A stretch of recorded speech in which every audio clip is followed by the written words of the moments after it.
And we are live. We're back. We're back. It's been a while. It's definitely been a while since I've been live, but I've been under the weather a bit, guys. You know what I'm saying? And if you guys been following the videos, you should know. I think it was what?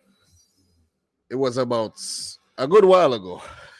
I haven't been live for about 7 days, but I've been under the weather. Today's what? Thursday. So since Sunday, I've been really, you know, been feeling sick. I caught another cold, and I recently just recovered from one. So it was a bit tough. Monday was tough. Tuesday was tough.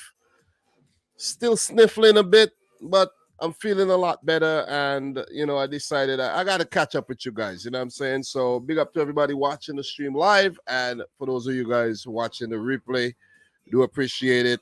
We got to keep things going. It's been a slow January. Let's say that. You know what I mean? It was a very, very busy World Cup tournament. The festive period, busy again. January, as expected, slow down to recover. First month of the year. It's difficult to start things off with a bang in January. I just want to put it out there. So for those, football channels that keeps going and going. I don't know. I don't have that energy right now after what I did during the World Cup. You see what I mean? So I just had to recoup, get my life together as well. You see what I'm saying? And just ease into the year. So that's basically what I'm doing right now. So guys, today's live stream, what we're basically gonna be doing, ready, set, go, 11. We're gonna be catching up with what's going on around the various leagues. Premier League, the lower leagues, Liga, La Liga, Bundesliga, the Serie A, Portuguese League. You know what I mean? We're going to just go check out what's going on in those leagues. Any big breaking news, big transfers, we're going to check those out. And let's see, if we could get that done under 2 hours. So what we're going to start with, we're going to start with League 2, guys. So just to warm things up, we're going to go down to League 2. Because, the Premier League is my main league. And that's where my team, Manchester City, plays. So we're going to go down to the League 2. Just catch up from the last time we were live. So we had match day 28 played. Stevenage defeated Leyton Orient 3-0. Sutton and Crawley Town, that game's postponed. Hartlepool 2, Rochdale 0. There was a red card in that game as well, same as the Stevenage Leyton Orient. Colchester 0, Gillingham 2. Wimbledon, Newport County postponed. Northampton Town, Mansfield Town postponed. And we had a game on Tuesday between Colchester and Salford. That was a 1-1 draw. We had a few more games. Carlisle, Hartlepool, 3-1 to Carlisle. AFC Wimbledon, Walsall postponed. Stockport 0, Bradford City 0. Swindon Town and Stevenage postponed. So we're basically up to date. Games will come back this Saturday. And this is what the League 2 table looks like. Leyton Orient leads the charge at 57 points. Their last 5 games haven't been that good. But Stevenage are on the rampage, I have to say. 55 points, and they're climbing up the table there. And they are gunning down Leyton Orient. A win would put Stevenage on top of the league. Both teams will go through as it stands up to League 1, but, they're doing pretty well. So just want to look at the top 10. Northampton, Carlisle. They got a point gap between Stevenage and Northampton. Carlisle, Salford City not doing too bad. Swindon Town, Bradford, Borough, Mansfield, and Stockport round off the top 10. Down in the bottom 6, let's call it the bottom 6, Rochdale, Gillingham, Hartlepool, Crawley, Harrogate, and you got, that's 6, right? You got Newport and Colchester. So these teams down towards the bottom, but very close margins. So in terms of the stats, Christian Dennis and Sam Hoskins are the main men up top in the league, in League 2, scoring 16 goals apiece. Andy Cook, 13, Danny Johnson, and Josh Garden with 12 and 11. Ben Whitfield, 10 assists, first to 10 assists in League 2. So if you're looking for a gem, Ben Whitfield of Borough might be a gem that, who knows, championship team might sign. Elliot Watt, Owen Moxon, Tom Nichols, Jordan Gibson, Mitch Pinnock all in the assist chart. So big up to everybody watching the stream, man. Appreciate you guys. Big up to Jan in the house. Big up to Pierre. Pierre, how are you doing, man? How you feeling? Big up to Jordan, Elias, Elijah, Marcel in the house. Big up to you, Marcel, who says, AKA Mr. Liverpool Agenda, AKA Mr. Thiago Agenda. Yeah, man. I've been on a little live stream break. I haven't been live since January 19th. So, but you just have to take a break sometimes, guys. You know what I mean? You can't kill yourself, man. You see what I mean? You can't kill yourself. And there's a lot of things I want to do on YouTube, but just because I have a very busy life, you know what I'm saying? I have a wife, 3 kids, a house, a full-time job, and I have a lot of responsibilities. So I do go live whenever I can, and I do make videos whenever I can. You see what I'm saying? It's not the same as a few years ago when my wife didn't work and I had all the time in the world to do whatever I wanted to do. But, things will become a bit more flexible, and I'll look to pump out some more fun videos in the future for sure, though. So let's continue, guys, and let's keep warming things up, and let's go to League One. Okay, so League One, climbing all the way up till we reach the Premier League. We keep it up to date with what's going on in the lower leagues, guys, and I think that's very, very, very important. So since we were last live, which was the 19th, Oxford 2, Ipswich 1, Forest Green 1, MK Dons 2, and I did run into some news that Forest Green Rovers sacked their manager as well. So let's click Forest Green, let's click news, and you could see Duncan Ferguson, ex-Everton assistant manager, named Forest Green head coach. I'm happy for Duncan Ferguson, man. Really happy for him. And if he was still at Everton, he could have actually become Everton manager, right? But I guess him and Lampard didn't really, see eye to eye, and I don't know what happened with that, but still. So big up to Duncan Ferguson, pretty capable guy, being an assistant for years, and whenever Everton sat their managers, Duncan Ferguson did pretty well. So, you know what I mean? Let's see the manager who was sacked. Let's go down. So let's go down. I can't even remember the manager's name. But anyways, we should see his name somewhere here. Let's check the lineup. And his name was Ian Birchnall. So Ian Birchnall was actually sacked by Forest Green Rovers. And if we check the table, there's probably some news I'm going to miss, but this one I definitely didn't miss. Forest Green Rovers are last in the not the championship, but in League One. Look, all is not lost. It's just, still got what? How many games to go? 18 games to go, I think. Yeah, 18 games to go. Duncan Ferguson, he got a little leeway there. He could catch up to some of these teams. A couple wins and you're right back into the thick of things. So that's to continue. Barnsley 3, Accrington Stanley 1, Plymouth Argyle 4, Cheltenham 2, Portsmouth 2, Exeter City 0, Derby County 2, Bolton 1, Sheffield Wednesday 1, Fleetwood 0, Shrewsbury 5, Cambridge 1. It's a big win. Burton, not Bolton, but Burton, Lincoln City postponed. More updated games from this week. Wickham 2, Oxford 0. A few postponed matches. I'm not going to run through those. But Fleetwood 0, Portsmouth 2, Port Vale 1, Derby County 2, MK Dons 0, Shrewsbury 1. Shrewsbury with back-to-back wins. Forest Green with another loss, losing 1-0 to Bolton, even though Bolton got a man sent off. Ipswich Town 4, Morecambe 0. So we all caught up with League One. This is what the table looks like, guys. Plymouth Argyle look like they're heading into the championship. Sheffield Wednesday look like they're going back. 5 wins on the trot. Ipswich Town struggling a bit there the last 5 games. Derby County, they're not looking too bad. Bolton, they have been, climbing up. Remember, Bolton used to be a Premier League team a decade ago. So Barnsley, Wickham, Peterborough, Shrewsbury, Portsmouth round off the top 10. The bottom 6, Forest Green, Burton, Cambridge, Morecambe, Accrington Stanley, MK Dons, Cheltenham, all still, not safe. In terms of the table there, guys, League One charts. Aaron Collins, 13 goals. Johnson Clark Harris, Jamaican international, 13 goals. Connor Chaplin with 12. Colby Bishop with 11. Sam Numbe with 11. You always know when a player come up from the lower leagues, you know, like a Premier League team sign one of these guys. The names just stand out. They're just some, you know, League One, League Two names. Victor Adeboyeho with 11 goals. And Aaron Collins, guys. Look out for this guy, Aaron Collins. 13 goals, 10 assists in League One. Why is nobody picking him up, man? Giovanni Brown with 9 assists. Joe Ward, Leif Davis, Morgan Whitaker with 7. So that's what League One looks like. Big up everybody in the stream. What else we got here?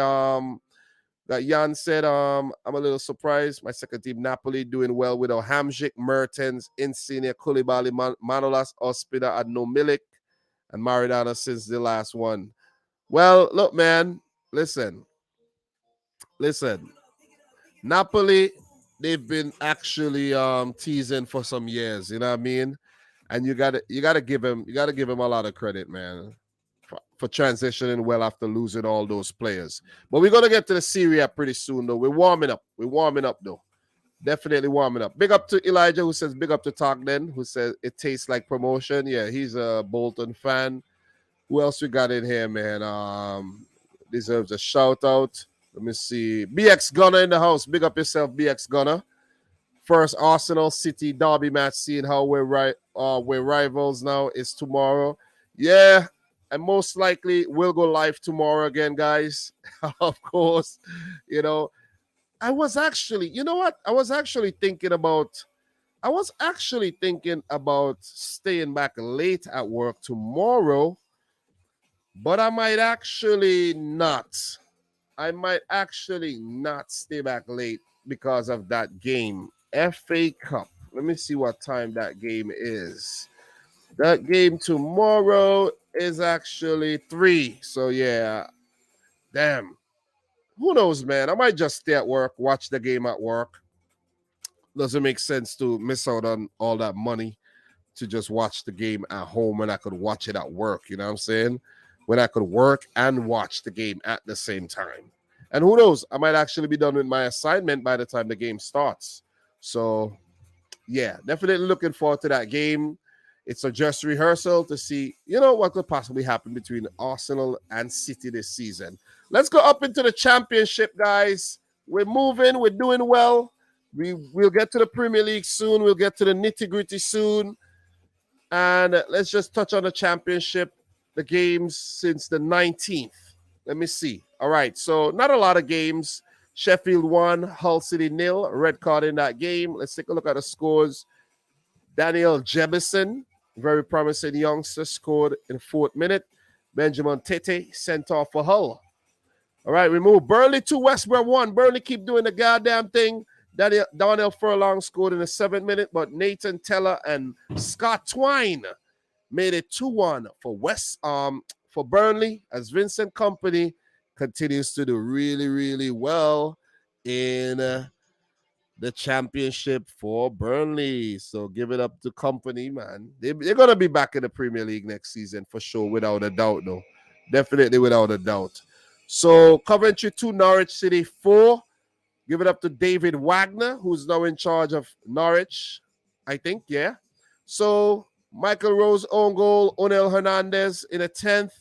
Josh Sargent, wow, in the 18th. Jamie Allen and Casey Palmer pulled things back for Coventry, but Kieran Dowell put in a 4th in the second half for Norwich City. So big win for Norwich on the road. Watford 1, Rotherham 1. We had Shane Ferguson in the 20th, João Ferreira in the 53rd. QPR 1, Swansea 1. We had Jamal Lowe, 27 minute. Bournemouth man on loan, Jay Fulton in the 81st. We got Bristol City 1, Blackburn Rovers 1. This game, Bradley Dack, 54th. Antoine Semenyo, 68th. And Daniel Ayala got sent off in the 74th minute. Wigan 0. Oh, man, Wigan keep falling, man. Yeah, they can't fall no more. I think they're at the bottom of the league. Luton Town 2 in this game. Harry Connick, 11 minute. Elijah Adebayo in the 53rd. Give it up to Luton. Stoke City 4, Reading 0. Will Smallbone, 11th minute. Tyrese Campbell, 57. Jacob Brown, 88. And Dwight Gale playing for Stoke these days in the 83rd minute. Smashing win over Reading. Birmingham 1, Preston 2. In this game, Ryan Ledson, 10th. Alan Brown, 15th. And Lucas Jutkiewicz in the 83rd minute for Birmingham, who lost the game. Cardiff 0, Millwall 1 in this game. Tom Bradshaw in the 26th minute, only goal, 3 points for Millwall. Sunderland 2, Middlesbrough 0, Michael Carrick with an L. Ross Stewart, 51st. Amad Diallo, Man United man on loan, 81st. Dial Fry got sent off in the 49th minute for Middlesbrough. Any more games? All right, we got games coming up this Saturday. So, guys, this is what the standing looks like for the championship before we go up into the Premier League. Guys, we get to the Premier League discussion pretty soon. But this is what the championship looks like. Burnley, 62 points for sure, guys. For sure. Without a doubt, Burnley are going to get promoted. Right? Anybody want to doubt that Burnley's going to... Any doubts? Any doubters? Anybody want to argue that? I don't think anybody want to argue that. Give it up to Vincent Kompany, man. I'm happy for him. I didn't expect him to do that well because he didn't do that great at Anderlecht. So I was thinking, yeah, I don't know about that appointment, Burnley. But Vincent Kompany doing the damn thing, man. Give it up to him. And they keep bringing in new players, so they're doing some smart business. Sheffield United a second. Paul Hecking bottom. They're going back up too. Because I don't think Watford's going to close a 13-point gap there with 18 matches to go. So Blackburn, wow, they're doing well. Norwich, Middlesbrough, all in the top 6, all in the playoff spots right about now. Luton and Millwall right behind. So are Sunderland, Preston, and West Brom.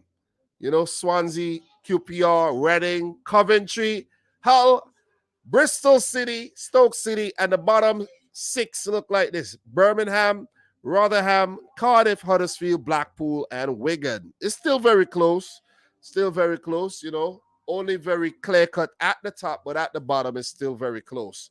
Chuba Akpom with 13 goals. Oscar Estupinian with 12. Victor Gayokeres, I should say, with 12.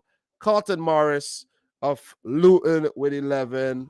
Iliman Ndiaye, who's been doing well with 10 goals and a handful of assists too. We're going to get to that. Josh Sargent with 10, Ross Stewart, Timo Pukki, Will Keane, and Zian Fleming. So, Daniel Barcelay with 7 assists, Iliman Ndiaye, Ryan Giles, Timo Pukki, Elias Chayer, Jack Clark, John Swift, Josh Brownhill, Ken Simmer, Matt Grimes, Sauber Thomas, and Stefan Johansson all in the assist charts. And that's what League One looks, Championship looks like. Guys, let's take a look at the Carabao Cup really quick, man. Carabao Cup had 2 games, and I didn't bother watching them because I was like, what? I have other things to do. Seriously. My team's not in it, and I'm not going to watch any Carabao Cup right about now, though. So, so big up everybody in the stream, guys. Don't forget to smash up the thumbs up button. We'll definitely appreciate that. Let's just recap the Carabao Cup semifinal first legs. I did not watch the highlights, didn't watch any games, but Joel Linton in the 73rd, Duya Chaleta saw in the 86th. I didn't really know. I don't know what happened, guys. I don't know what happened. Seriously. You know, so let's click the timeline and see what actually happened here. Chaleta saw, got sent off. We don't have no context, no commentary here on that. None. So no goal after VAR review. A goal for Southampton is ruled out. So Southampton did equalize, but the goal got, chalked off. Alexander Isak and Joel Linton linking up for that goal. And I always thought it would have been a Newcastle-Manchester United final. So let us see how that actually work out. You know what I mean? Let's see how that works. I hope Newcastle goes on to win the EFL Cup because they haven't won a domestic trophy in a very, very, very long time. I know United haven't won much recently, and that would also mean, some success for them.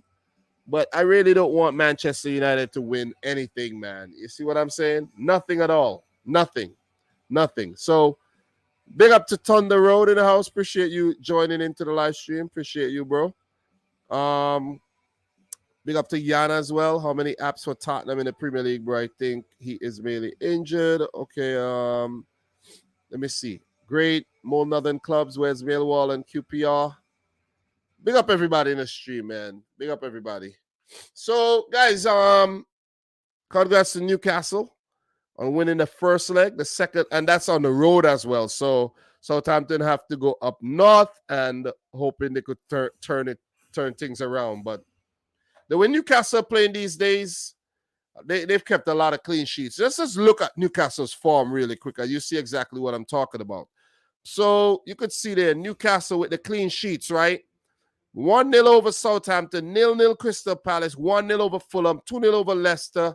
They did concede there against Sheffield Wednesday in that loss, but Nick Pope didn't keep that game. 0-0 over Arsenal, 0-0 over Leeds, 3-0 win over Leicester, 1-0 over Bournemouth. You know, so since the return of the league, basically, since the return of football, Nick Pope has not conceded a single goal. So let's give it up to the Newcastle defense of Fabian Shaw, Sven Botman, Kieran Trippier, you know, and Dan Burn. Give it up to them, man. Give it up to them, because not conceding any goals is ridiculous. Only one, basically. No, two. They got knocked out of the FA Cup. 2 goals conceded. That's great. They got the best defense. Got the best defense in the league. Easily. So give it up to Newcastle. Hope they go on to win the damn Carabao Cup over United. So Nottingham Forest nil. I didn't even bother watching this game, seriously, because I'm like, Man United are not playing too badly, and it will be a big, big effort required by Nottingham Forest to actually get the better of United, and United brushed them aside on the road at that. So imagine what would happen at Old Trafford, right? So Rashford in the 6th, Weghorst in the 45th, and Bruno Fernandes in the 89th. So that has to be Weghorst's first Manchester United goal, so give it up to him. He might prove to be a success after all, right? Might be a bit too early to call it, but still. First goal, it must feel good to get that monkey off your back, man. And to do it in an EFL Cup semifinal, that's a big goal. That is definitely a big goal. So Eric Ten Hag versus Eddie Howe could be the final of this season's Carabao Cup, the first major piece of silverware up for grabs in England, right? So we check the EFL Cup. When is the next game? When is the second leg, guys? It's coming up Tuesday, the 31st of January, Newcastle Southampton, where Southampton trail a 1-0 to Newcastle. And the second one, February the 1st, Man United versus Nottingham Forest at Old Trafford. United have a 3-goal lead. So the final, I don't know when the final will be, sometime in February, maybe the midway through February. I don't know yet, but definitely hope Newcastle win it. Sorry, United fans, but I hope you win nothing. Seriously. Hope Ten Hag fails. He's doing well. But, you know, I hope he fails still, though. So, guys, don't forget to smash up the thumbs up button for the stream. We've touched on the Carabao Cup. What we're going to do really quick, we're going to talk FA Cup. We're going to talk FA Cup, but as a matter of fact, let's just touch on it. Now, let's not talk FA Cup yet. Let's just do a quick recap of the Premier League matches that, you know, I haven't really talked about yet. So let's pull up the Premier League and let's just run through all the results from the last time I was actually live. Okay, so we got to go all the way back to when City beat Tottenham. And I went live that day. But I didn't go live after that to talk about, of course, Liverpool, Chelsea, 0-0 draw. So let's go back. Let's start from match this Wednesday.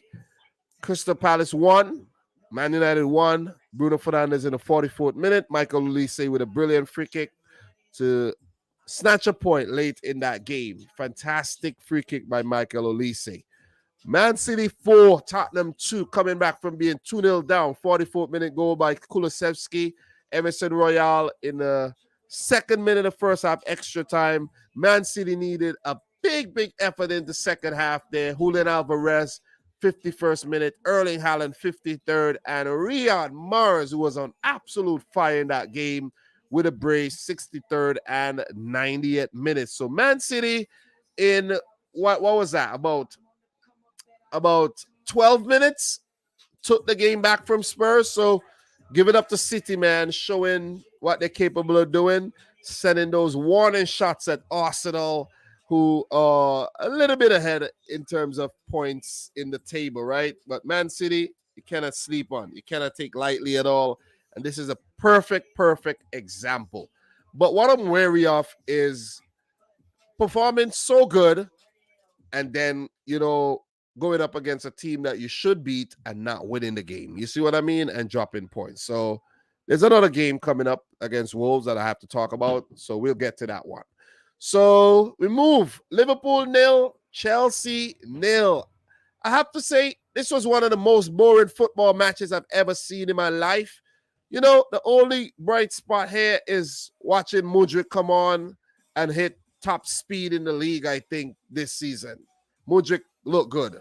He's a good player, right? But I just think that Chelsea spent a little bit too much on him. And, he threatened. He almost scored. Had a couple shots, had a good couple runs. Looked good, but overpriced, in my opinion, right? I wish the man all the best. I don't wish Chelsea all the best, but I do wish Mudryk all the best. There's situations where a player does well and a team does not. So I wish Mudryk all the best. Chelsea are signing everybody right about now.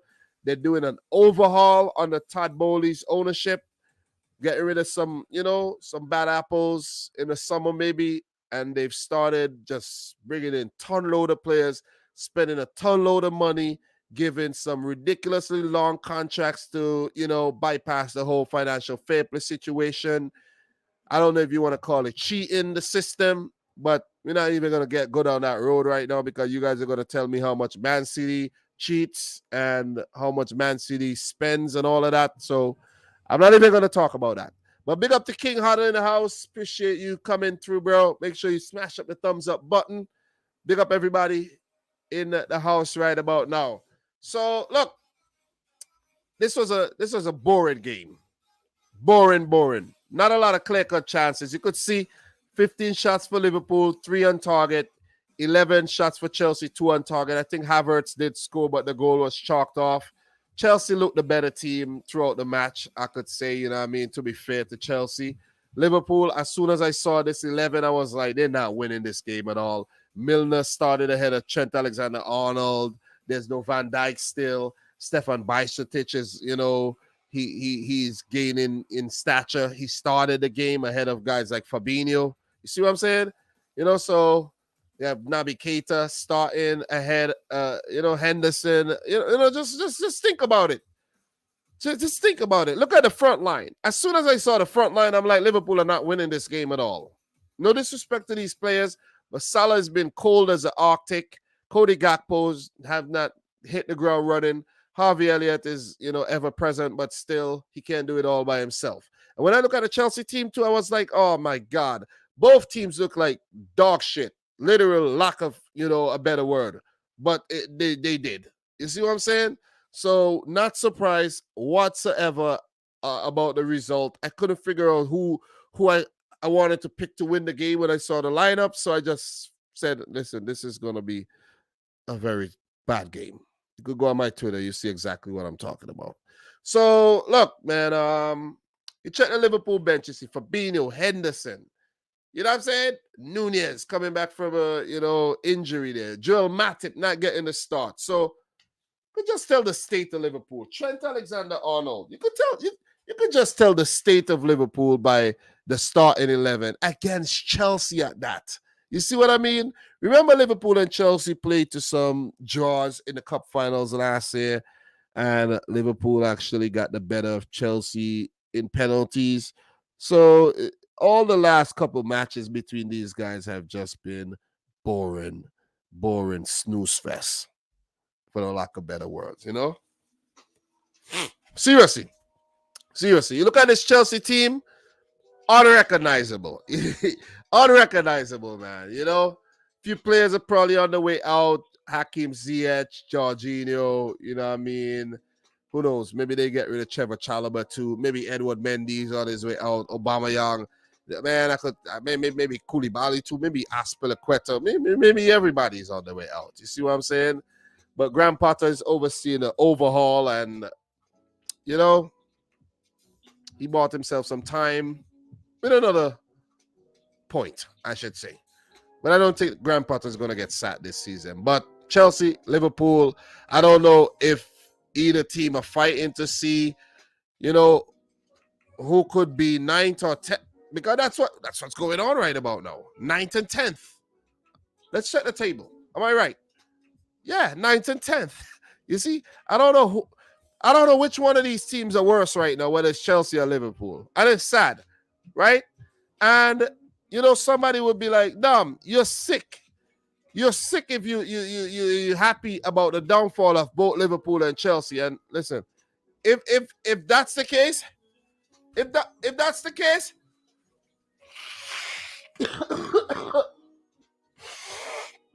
oh my God.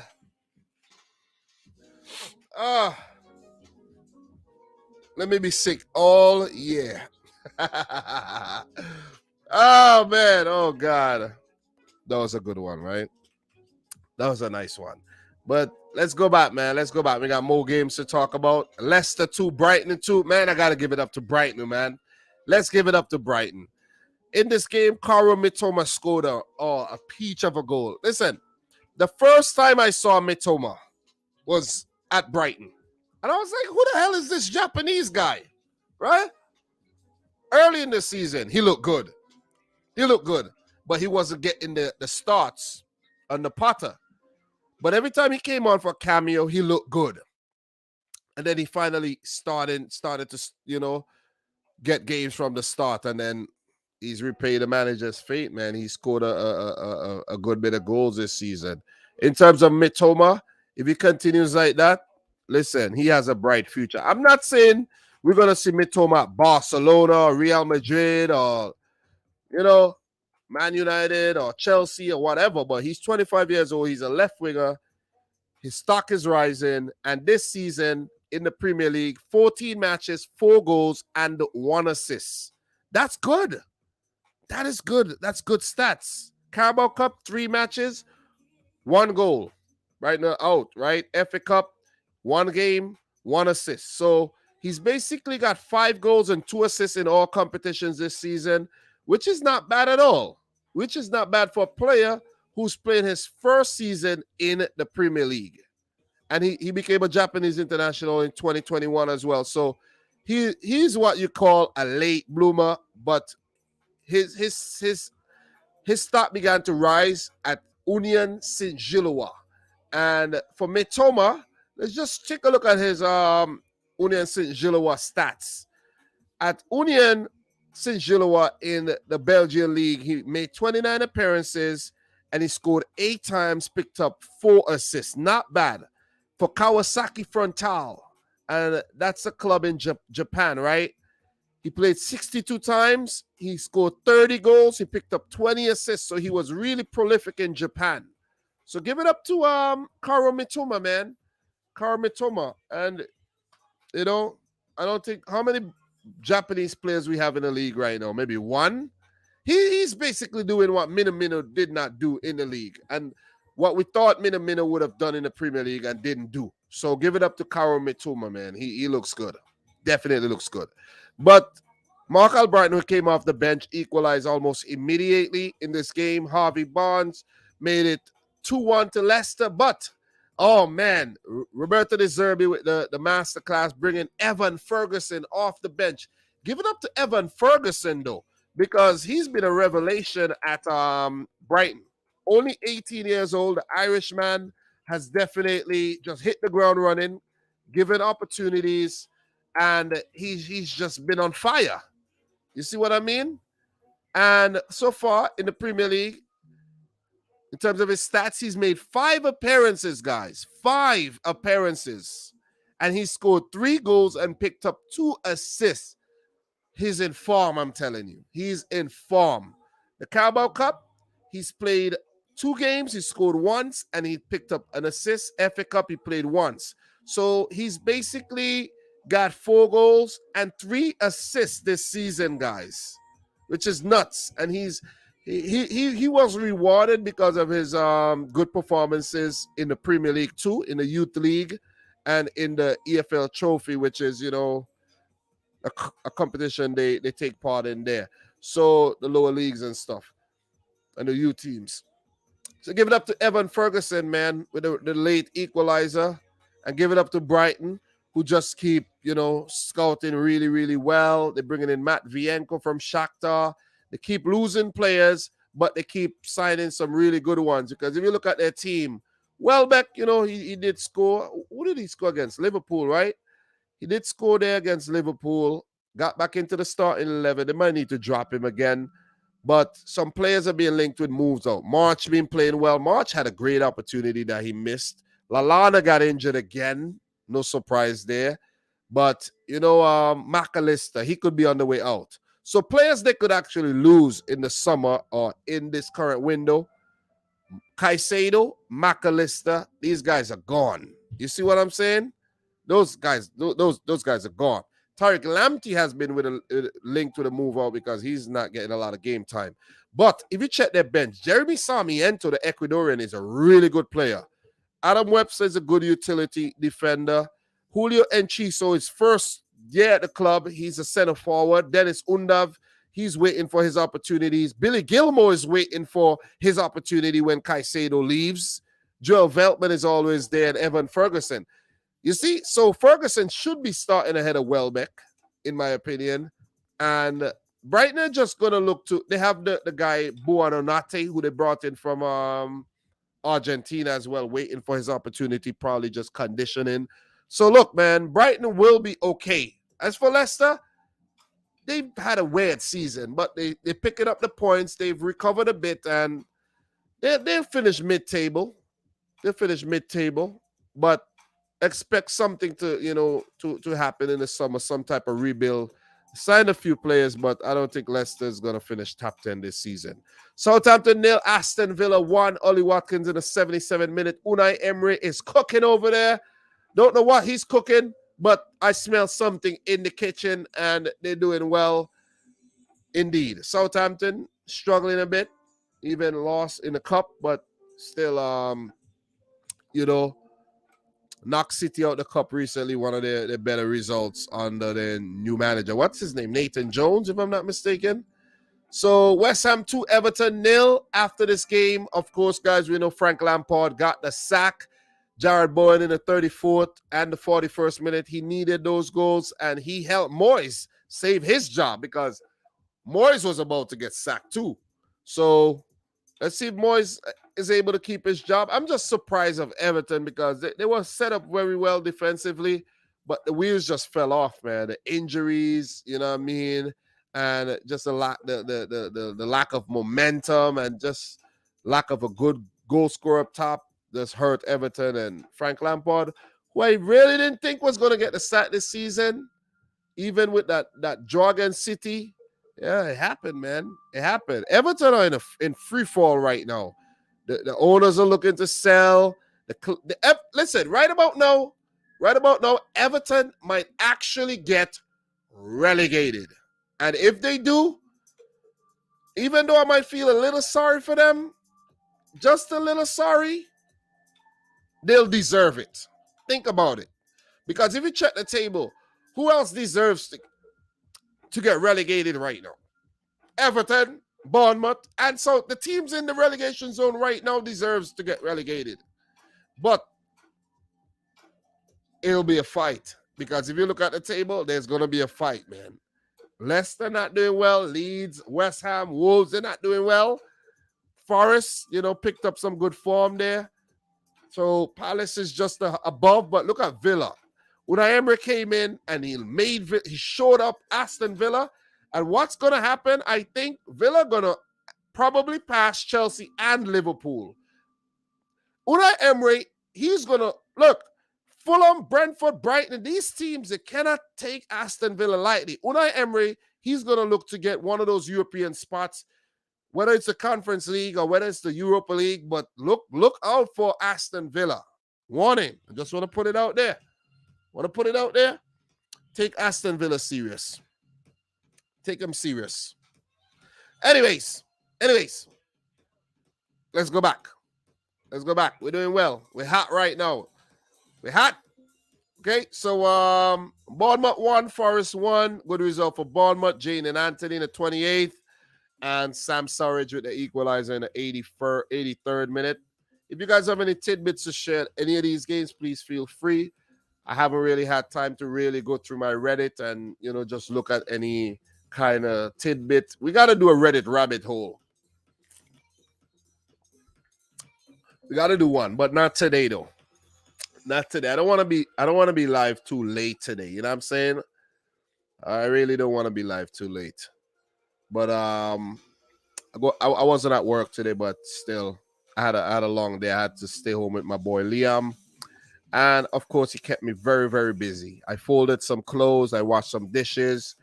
I organized my life a bit today. I accomplished a lot today. Of course, I dropped the wife to work. I picked her up.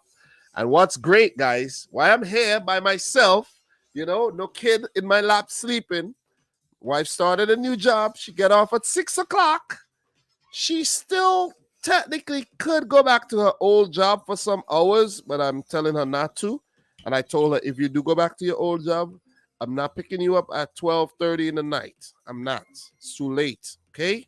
It's way too late. It's messing up my sleep. So, we're going to be getting these live streams in very consistently, guys. Even though I haven't been as consistent as I wanted to in January and I didn't put out enough videos in January, I think I've done well. You see what I'm saying? Started a new series in Ready, Set, Go, and we're doing well. Episode 11, you know what I'm saying? Don't forget to like the video, guys. We're going to keep this thing going. You see what I'm saying? What I do here, what we content creators do, it's not easy, guys. It's not easy to be consistent. You see some channels, they look like they're prominent and then they disappear. They're not putting out consistent content, but I've been consistent over the last 6 years, man. You know what I mean? And I tried to get my laptop fixed. I know I'm going down a little rabbit hole right now. I tried to get my laptop fixed so I could drop more clips and be more productive, but the Apple Store said it would cost $1,000 to fix the laptop. Basically the price of a new one, almost the price of a new one. So what I'm thinking about doing is just maybe buy a cheap Microsoft or, a Windows, not Microsoft, but a Windows laptop so that I could do some edits and make some thumbnails, cut out some clips so I could get the content pouring. The clips are like, when I talk about the Liverpool-Chelsea game, how boring it was, I might put out a little 5-minute clip of it. You see what I'm saying? So instead of just doing one big long live stream and people think that I did not talk about the games, I could put out the clips. You see what I mean? I could put out the clips. It'll do better for the channel. See what I'm saying? So give it up to Forest, man. Forest been doing well. And I did predict this. For Forest, right? Let's take a look at this, right? I did predict this for Forest. Forest picked up that draw against Chelsea. This is where things really started. The new year has been great for Forest. 1-1 against Chelsea. They beat Southampton. They beat, forget the Blackpool thing. Forget about the EFL thing too. I don't care about that right now. They're not going through to the final. They beat Leicester, right? And look at that. They've not been conceding a lot of goals. It showed up. The team's gelling now. Give it up to Steve Cooper. And that draw there against Bournemouth. So that's 1, 3. That's 7, 8 points picked up in 2023 already. That is massive. They do have 21 points. And if they, let's say they got 2 out of those 8 points, they would have been in the relegation zone right about now. So let's give it up to Nottingham Forest, who I did predict to place 13th this season. I got to do something where I got to do a tier list, guys. We got to do a tier list. We have to do a tier list for the mid-season and where we think the teams would end up at the end of the season. We got to do something like that. We got to start bringing back the fun videos again on the channel. Everton are choosing between Bielsa and Dyche.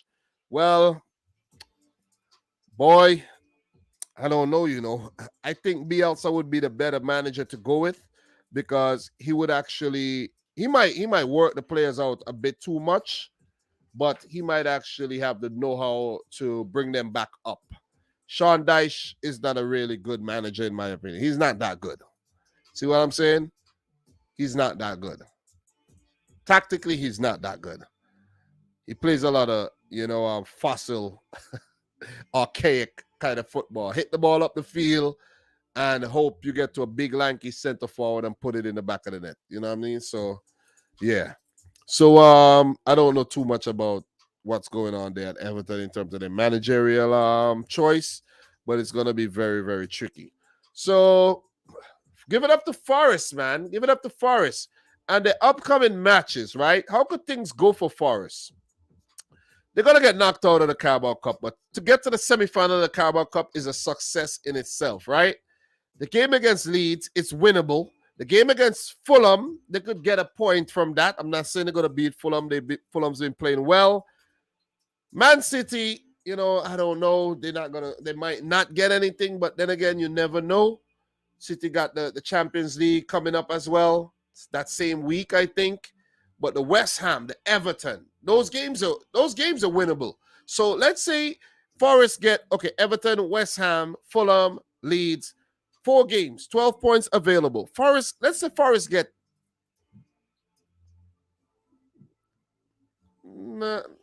let's add the City game, right? 1, 2, 3, 4, 5.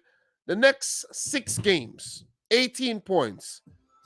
Forest, they could get let's say they get at least 8 points out of that. 2 wins and 2 draws. 8 points. That would take them up to 29 points with 11 needed. With still Forest are staying up. Forest are staying up this season. I made the right assessment at the beginning of the season, and I'm proud of that. So Palace 0, Newcastle 0. Man, give it up to Nick Pope, man. Jean-Philippe Mateta, that shot would have beat any other goalkeeper, but Nick Pope has been on absolute fire. And it looks like Nick Pope's going to win the Golden Gloves this season. I didn't watch the highlights for this game. I usually watch all the highlights for the Premier League games, guys. But to be honest, it's very, very, very time-consuming. And I used to put a lot of time into the Premier League previews, man. Oh, a lot of time. Maybe I should have continued to do that. But it was very unsustainable, man. Seriously. Unsustainable. Just the prep and just to get the streams done, to get 2 done every week, it was hard. It was really hard. So I just prefer to do things this way, have a discussion, go through each match like this. Some games I watch, some games I don't, some highlights I don't, some highlights I do watch. You know what I'm saying? I'm not perfect. I was actually trying to be perfect, if you understand what I'm saying. You can't be perfect, though. The hard work does pay off, but at the same time, the hard work goes, unnoticed for most of the time. So, I just rather do things the way I'm doing it right now. Look at the leagues. We're gonna look at La Liga. We're gonna look at Copa del Rey. Had some games today. I like the new me. You see what I'm saying? I like that I'm resisting because I have things to do. I have my life to really take care of, man. You know what I mean? I have a lot of bills, a lot of responsibilities. And if I have to do something for the next 2 hours that could help me in life, and I could do that instead of watching Atletico Madrid versus Real Madrid today in the Copa del Rey, that is what I'm going to do. You see what I'm saying? I'm going to do what I have to do to help me. Forget about that game. And I'm glad that I've become that person because it's very difficult. When football's on, man, especially a big game like that, you want to go and watch the game. You see, 2023 is going to be a different year, man. I want to be a bit more productive. So, guys, let's keep it moving. We get to the table pretty soon. Talk about the table, but good point for Palace though. And Newcastle, they keep picking up those points is always good. Man City 3, Wolverhampton Wanderers 0. Listen, man, I thought they said that Erling Haaland was like going through a bad patch right now. What happened? Erling Haaland, how many hat-tricks have he scored this season? Isn't it like 4 hat-tricks? Let's check the timeline and see what happened here. Erling Haaland has scored 18 goals in just 11 Premier League home games. The most home goals by a Manchester City player in a single campaign. This is absolutely nuts. How could you just come to the club and score the most home goals ever in a league season, ever, and beat a legend Aguero? This is crazy.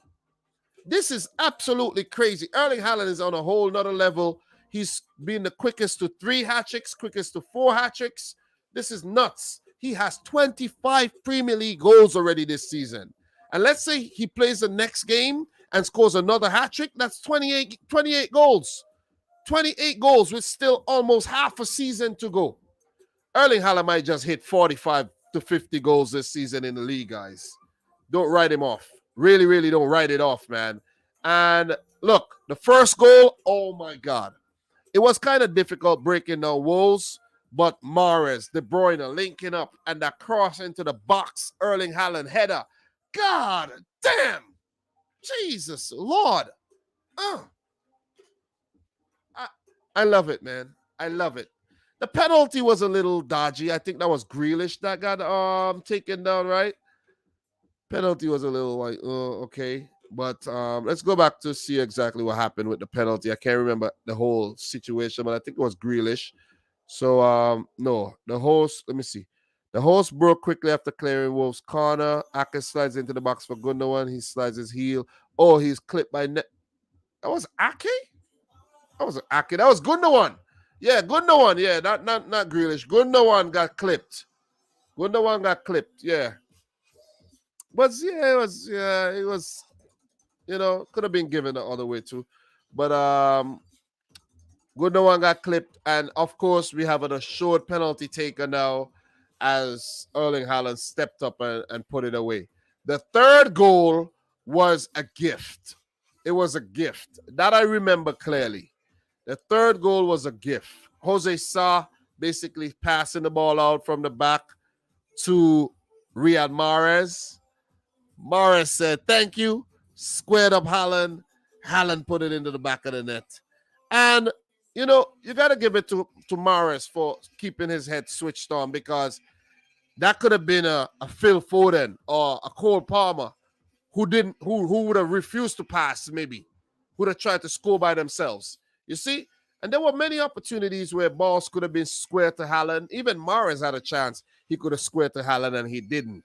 So the more unselfish players are, the better for the team. Another hat-trick, another home hat-trick for Haaland. And Man City keep, gunning down the Gunners. But the thing is, right? The thing is, big win for City. Yay, great. I want to just skip to this game. United, you had one job, just to get a point from this game. One job. And you had to lose it in the 90th minute. And that's why I'm adamant that United are absolute frauds.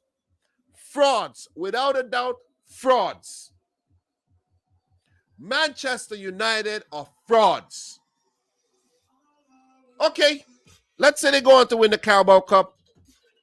Okay, everybody called it a Mickey Mouse Cup when Man City was winning it anyways, right?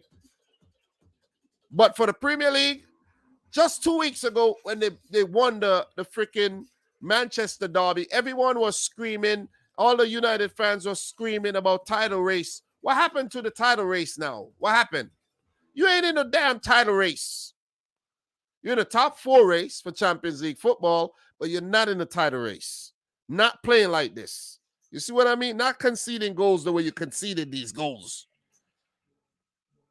To be honest, watching this game, it was kind of a weird one for me, right? Because I want United to lose, but I also don't want Arsenal to win. And I was actually happy when United score, and I'm happy when they equalize as well. And I was, okay, this is the perfect result for me as a City fan, 2-2 draw. And then you can see that goal. Give it up to Zinchenko, man. He was massive in the game. Give it up to Eddie Nketiah stepping up in Jesus' absence. Bukayo Saka, this guy is damn good. We know that. He's good. I'm curious to know if a team like Manchester City steps up, right, and say, hey, Arsenal, we want Saka. We're willing to offer you maybe a player. Who, if you're interested in any other player at the club, you could get a player, some money, or just the money. Because City could afford to spend some money right now. Let's say Man City want a winger and want to bring in Saka. You see what I'm saying? Is Bukayo Saka going to be like, I know I came to the Arsenal Academy, I know I came to the Arsenal Academy, but this is Manchester City. You see what I'm saying? This is City. I don't know. If Arsenal wins the title, it'll be hard to get a player from Arsenal. They would want to stay there, obviously. Unless it's an older player. And let's say it's a Granit Xhaka and Barcelona wants Granit Xhaka, or Real Madrid or Bayern Munich, or one of them teams want Granit Xhaka, then yeah, he could go. That'll be a good decision on his behalf to go, right? But for the younger players, they shouldn't leave. They shouldn't leave. It doesn't matter who want them. They shouldn't leave if Arsenal wins the title. But if they don't, by all means, if Man City or, let's say United or whatever, whoever come calling for big money or bigger salary, you go. But give it up to Arsenal, man. Guys, I put out a video talking about this game, so go check it out. We'll definitely appreciate that. Arsenal, they look like the real deal this season. Are they going to win the league? Guys, I really don't know. It depends on the 2 matches against Manchester City. It does depend on those games, right? And if we click the Arsenal upcoming games, FA Cup against City, we're going to see what happened tomorrow. Everton under, basically new management, because Lampard is gone. They could be very dangerous. Maybe they could steal a point from Arsenal. I don't know. I doubt. But the game, February 15th, that's a massive game. That is a massive game. Be at the Emirates, right? Arsenal they got to win that. The Brentford match is going to be tricky too, right? So Brentford, City, Everton, tricky games. If Arsenal win all those games, might as well give them the title. The Villa game is going to be, so it's going to be a very tricky period for Arsenal. They could win all these other games against Fulham and, Bournemouth and Palace and, and Leeds. But then towards the end of the season, it's going to start getting tricky again, right? Because the Liverpool match at Anfield, they're going to need to do the double over Liverpool, right? The West Ham game is tricky, but they might beat West Ham. They got to play City at the Etihad. They got to play Chelsea. They got to play Newcastle again. And Brighton are a tough team. And then you got teams like Wolves and Forest, who knows, might be fighting for stuff, relegation or whatever. It ain't that easy. Man City's been there, done that. Been on 15-game winning streaks and all of that kind of shit. Arsenal have not done anything like that. So there's still some big tests. The Liverpool game, the Chelsea game, the 2 Manchester City games, the Newcastle games, all potential games where Arsenal could drop points. And it's not guaranteed that they're going to win the games against the other teams. That is why it's hard for me to just say, yeah, Arsenal's going to win the league and they only have 50 points, with Man City only 5 points behind with a game played more, right? You see what I'm saying? You can't give Arsenal the title like that. You can't. Because anytime, let's say Arsenal slip up, right? Let's say for 2 games, Arsenal pick up 2 draws. Just think about it. They get 2 points. They go up to 52 points. And during that same time, Manchester City win 2 games. That City only 1 point behind with a game played more. But if Man City still got to play Arsenal twice and beat them twice, then it's bye-bye Arsenal. You see what I'm saying? So the league is still, it's still only halfway through. We're literally halfway through, guys. Literally. So the second half of the season is going to be really, really interesting. And it's going to be a mouth-watering one that we all are going to follow very, very, very closely. You see what I'm saying? So big up to James Reds, who says Arsenal winning. Dom, shut up. All right. You're not going to shut me up like that. But still, I know a lot of you guys want Arsenal to win, but it might not happen. I'm just putting it out there. It might not happen. It really might. But if they do go on to win it, guys, I think it will be truly deserved, and I will be the first one to give them their flowers, man. So Leeds 0, Brentford 0, point apiece for both teams. Great point for Leeds, especially. Brentford's been doing well this season. What other game we got to talk about? Game I did watch, Fulham 0, Tottenham 1. So Harry Kane with a very, very good goal. Fulham should have never conceded that. I don't know how Bert Leno did not know Harry Kane was going to hit that around the players and basically watch the ball going to his left. Fulham fought hard, but wasn't enough to get something back for this game. You know what I mean? So hard luck to Fulham. I think they were a better team, but still, Harry Kane had that quality moment. And, quality, gives you points. So look here. Let's take a look at the table, right? But before we do, the games are going to come back on February 3rd. Friday, February 3rd. That's next Friday, where Chelsea play Fulham, Everton play Arsenal, Brighton play Bournemouth, Man United play Crystal Palace again, Brentford play Southampton, Wolves play Liverpool on that Saturday, Aston Villa take on Leicester, and to round off the Saturday matches, Newcastle play against West Ham. On Sunday, Forest play Leeds at 9:30, and Tottenham take on Manchester City at the Tottenham Hotspur Stadium, 11:30 my time. I'll be at work, I watch that game, of course, while at work, and hopefully we do the double over Spurs, because they did the double over us last season, I think, right? They've just been a bogey team, and it's great to just pick up that win over them, in the previous match. So hopefully we slap Spurs up again. Big up to King Huddle. You're a Spurs fan, right? Big up King Huddle, who's in the house right now. And in the middle of the week, Man United do play Leeds on that Wednesday. Okay? So, guys, that does it for the league. But let's take a look at the standings. Arsenal on top, 50 points, 19 matches played, only one loss this season. Man City with 3 losses and 3 draws already, 45 points. But Newcastle third, 9 draws. They draw way too many games. But the draws, not bad if you only lost 1 game so far this season. So give it up to Newcastle United. And that loss came against Liverpool, if I'm not mistaken, right? Yeah, I think that was a loss against Liverpool. That's the only team they lost to, if I could recall. They should have never lost that game. Yep, they should have never lost that game. They really should not have lost that game, from what I could recall. August 31st. Great for Newcastle, man. Man United are fourth with 39 points. That's a 6-point gap between Newcastle and City, and Man United and City. So 6 points, very, very healthy. Very healthy. Newcastle United are going to drop points, but I'm not sure if City and Arsenal are going to drop any pretty soon. Well, one of them is going to drop soon, but guys, I'm gonna send a warning. I'm gonna send the warning out. If you don't want to believe, if you don't want to take heed, go right ahead. Can't say I never warned you.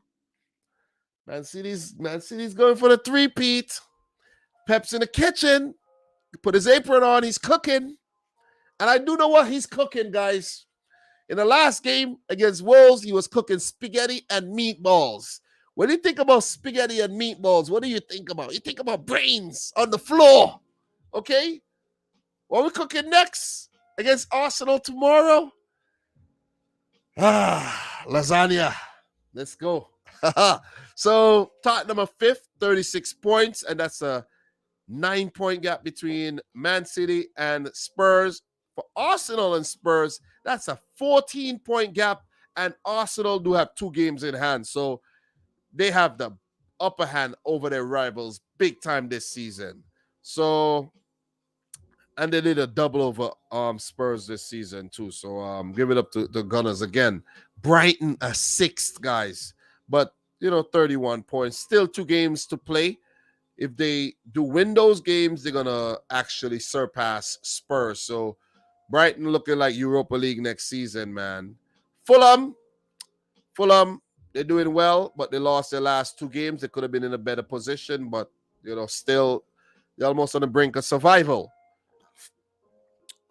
Surviving the season, I should say, and not going back down. They are the biggest yo-yo clubs of the in England. Guys, we have Brentford in 8th under Thomas Frank. I think Everton actually tried to sign Thomas Frank as their new manager, and he turned them down, of course. Liverpool in 9th. Liverpool not doing well this season with 6 losses and 5 draws. I think they said Liverpool have already dropped more points than they did last season. They've dropped more points this season already after 19 games than they dropped the whole of last season. Absolutely poor performance this season by Liverpool. Very, very poor, man. Very poor. And Chelsea, even worse. With all the money that Chelsea spent, $500 million spent, guys. Listen, if Man City had spent $500 million, you guys would have never stopped talking. You guys would have been talking. You guys are still talking about money Man City spent 10 years ago. So, much as to if they spent half a billion this season alone, listen, if City spent $1 billion this season, the league would have been over. $500 million. The league would have been done. It would have been done.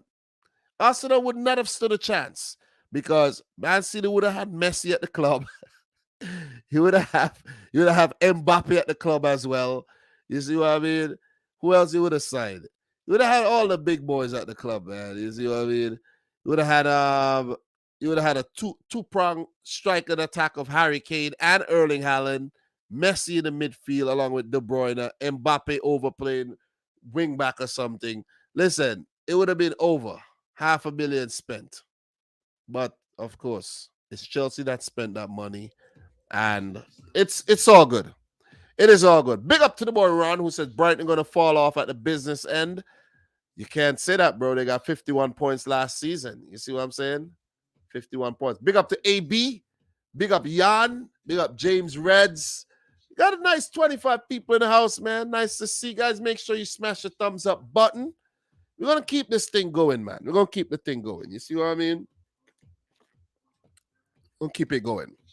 So, to just talk about the rest of the table, guys. Talk about the rest of the table. Chelsea in 10th, of course. Look out for Aston Villa. They're coming. They're cooking, and they're going. So, 11th, Crystal Palace doing, reasonably well. And you could say that Patrick Vieira outlasted both Lampard and Steven Gerrard. Give it up to Patrick Vieira, whose work at Crystal Palace is probably unheralded, you know what I'm saying, and not given a lot of credit for what he's been doing at the club with the shoestring budget that they operate on. So comparing to the other clubs. So give it up to Palace, who looks like they're definitely going to survive another season in the league, right? Forest under Steve Cooper, going through a revival right now, and I'm happy for them. Spent a lot of money, but not as much as Chelsea, but they did bring on a lot of players. Leicester City pulled things back a bit, but they're still, in a very precarious position. The last draw stopped another bleeding after the World Cup. They have not been good after the World Cup at all. Leeds United on Jesse March can't seem to win many games, but have picked up 3 valuable points in their last 5. And West Ham with a big winner against Everton there in their last game to basically jump out the relegation zone. Wolves assigning a lot of players. Lopetegui with 2 wins and a draw in his last 5, but a big loss against City expected in the last game. Just outside the relegation zone on the goal difference ahead of Bournemouth. So relegation zone, Bournemouth 17 points, Everton and Southampton on 15. It's very close towards the bottom of the table, guys. There's basically 7 clubs in the relegation battle right now. Forest, you could say, are not in it right now as we speak, but they could get pulled back into it again. Even Crystal Palace could get pulled back into it. If Aston Villa goes into a slump, they could get pulled into it. If Chelsea and Liverpool keep getting draws and losses, they could get dragged into it as well 10 games from now if they don't do well. Not going to happen, though. Not going to happen. Chelsea and Liverpool will get the odd win. They'll go into 40 points, 40-something points. But Europa League, Conference League. Oh, my God, man. Big up to Shamar Goodard, who said, watch him out with Chelsea, man. Conference League. Europa. Big up Jamal, bro. How you doing, bro? How you doing? Who said, love my confidence. Bro, I'm not throwing in the towel. Conference League. I'm not throwing in the towel. Europa. I'm not throwing in the towel yet, bro. But big up to Marcel, who will be cheering for Liverpool in the Europa League next season or the Conference League next season. Big up Marcel, who will be watching Liverpool versus Stuart Bucharest next season. Liverpool versus Djurgården. Liverpool versus let me see. Let me come up with a Liverpool versus Apollon Limassol. Liverpool versus next season, Liverpool versus god damn, man, Liverpool versus Lincoln Red Imps of Gibraltar next season. You guys are not being in you're not qualifying for the Champions League. Get over it, bro. So the stats: Erling Haaland with a fat 25 goal haul this season. Harry Kane with 16. Look, Harry Kane's having a great season, you know. Harry Kane is having a great season because seeing that the top goal scorer only had, 23 goals the last couple seasons, Harry Kane halfway through the season has 16. So he's projected to hit 30 as well. That's a great season. Did Harry Kane ever had a 30-goal season? Maybe once. I don't know. You see what I'm saying? But still, let's check Harry Kane now. Let's check Harry Kane's best season. King Huddle, you're a Tottenham fan. What's Harry Kane's best goal-scoring season's been in the Premier League? Let me know, man. Let me know. Let me see how good you are. Don't look it up as well. I'll let you know if you're right. Last season, Kane got 17. The previous season, 23. The previous season, 18. The season before that, 17. He did get a 30-goal season, though. And he did get a... Okay, so Harry Kane, guys, Harry Kane has officially fallen off, you know, because guess what? Back in... Let me give you guys the stats, right? Harry Kane only really came good in 20, let me let you know when Harry Kane came good, right? 2014-15. That's the season when he came good, right? He was pretty young. Because he was still playing under 21 Premier League in 13-14. Harry Kane came good in 2014-15. He scored 21 goals. 15-16, he scored 25, right? Then the following season, 16-17, he just kept getting better. And Spurs should have won the league one of those years, right? He got 29 goals in 16-17. Then in 17-18, he just kept getting better every season, guys. He got 30. Then he dropped to 17, 18, 23, 17. So this season, it seems like he's going to go back to those, you know, very prolific season. Could he beat his best goal scoring haul of 30 that he picked up in the 2017-18 season, which was the epic season when Man City got 100 points? You see what I mean? Which is crazy. You score 30 goals a season. you think your team might actually win the league. And Harry Kane got 199 Premier League goals, by the way, guys. But for Man City to go on to pick up 100 points is absolutely nuts. So you got 30 goals and City got 100 points. Like, wow. Wow. And that season, Harry Kane still didn't get the golden boot. It was Mo Salah with 32 goals. So imagine Salah scoring 32 goals and Liverpool still coming in fourth. You see what I'm saying? With 75 points. Wow. Man City definitely screwing with this league, man. But anyways, Ivan Toney with 13, Gray Hall, Alexander Mitrovic, he's falling off a bit, but 11. Rodrigo with 10. Guys, Kevin De Bruyne with 11 assists, Saka with 7, Christian Eriksen is like a metronome, right? He's slowly doing his thing with 7 assists, Iwobi with 5, Andres Pereira, Andrew Robertson, Bernardo Kulusevski, Jesus, Xhaka, Perisic, and Odegaard with 5 assists. Sheikh Doucouré can't seem to, stay out of the referee's book with 7 yellow cards. Ivan Toney with 7 as well. Paulinho with 7. Joel Linton with 7. Guehi with 7. And Ruben Neves with 7. So these are the red cards this season, man. Not a lot, but, still. These are the red cards. These are the red cards this season. No player has picked up 2 red cards this season. But some of the most shocking ones, the Darwin Núñez red card, and of course the João Felix red card. Pretty shocking if you ask me.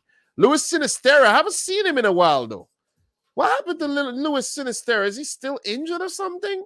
Guys, Premier League injury list. Let's take a look at it. Let's see who's injured right now. Premier League injury list. Big up everybody in the house right about now, man. Bournemouth.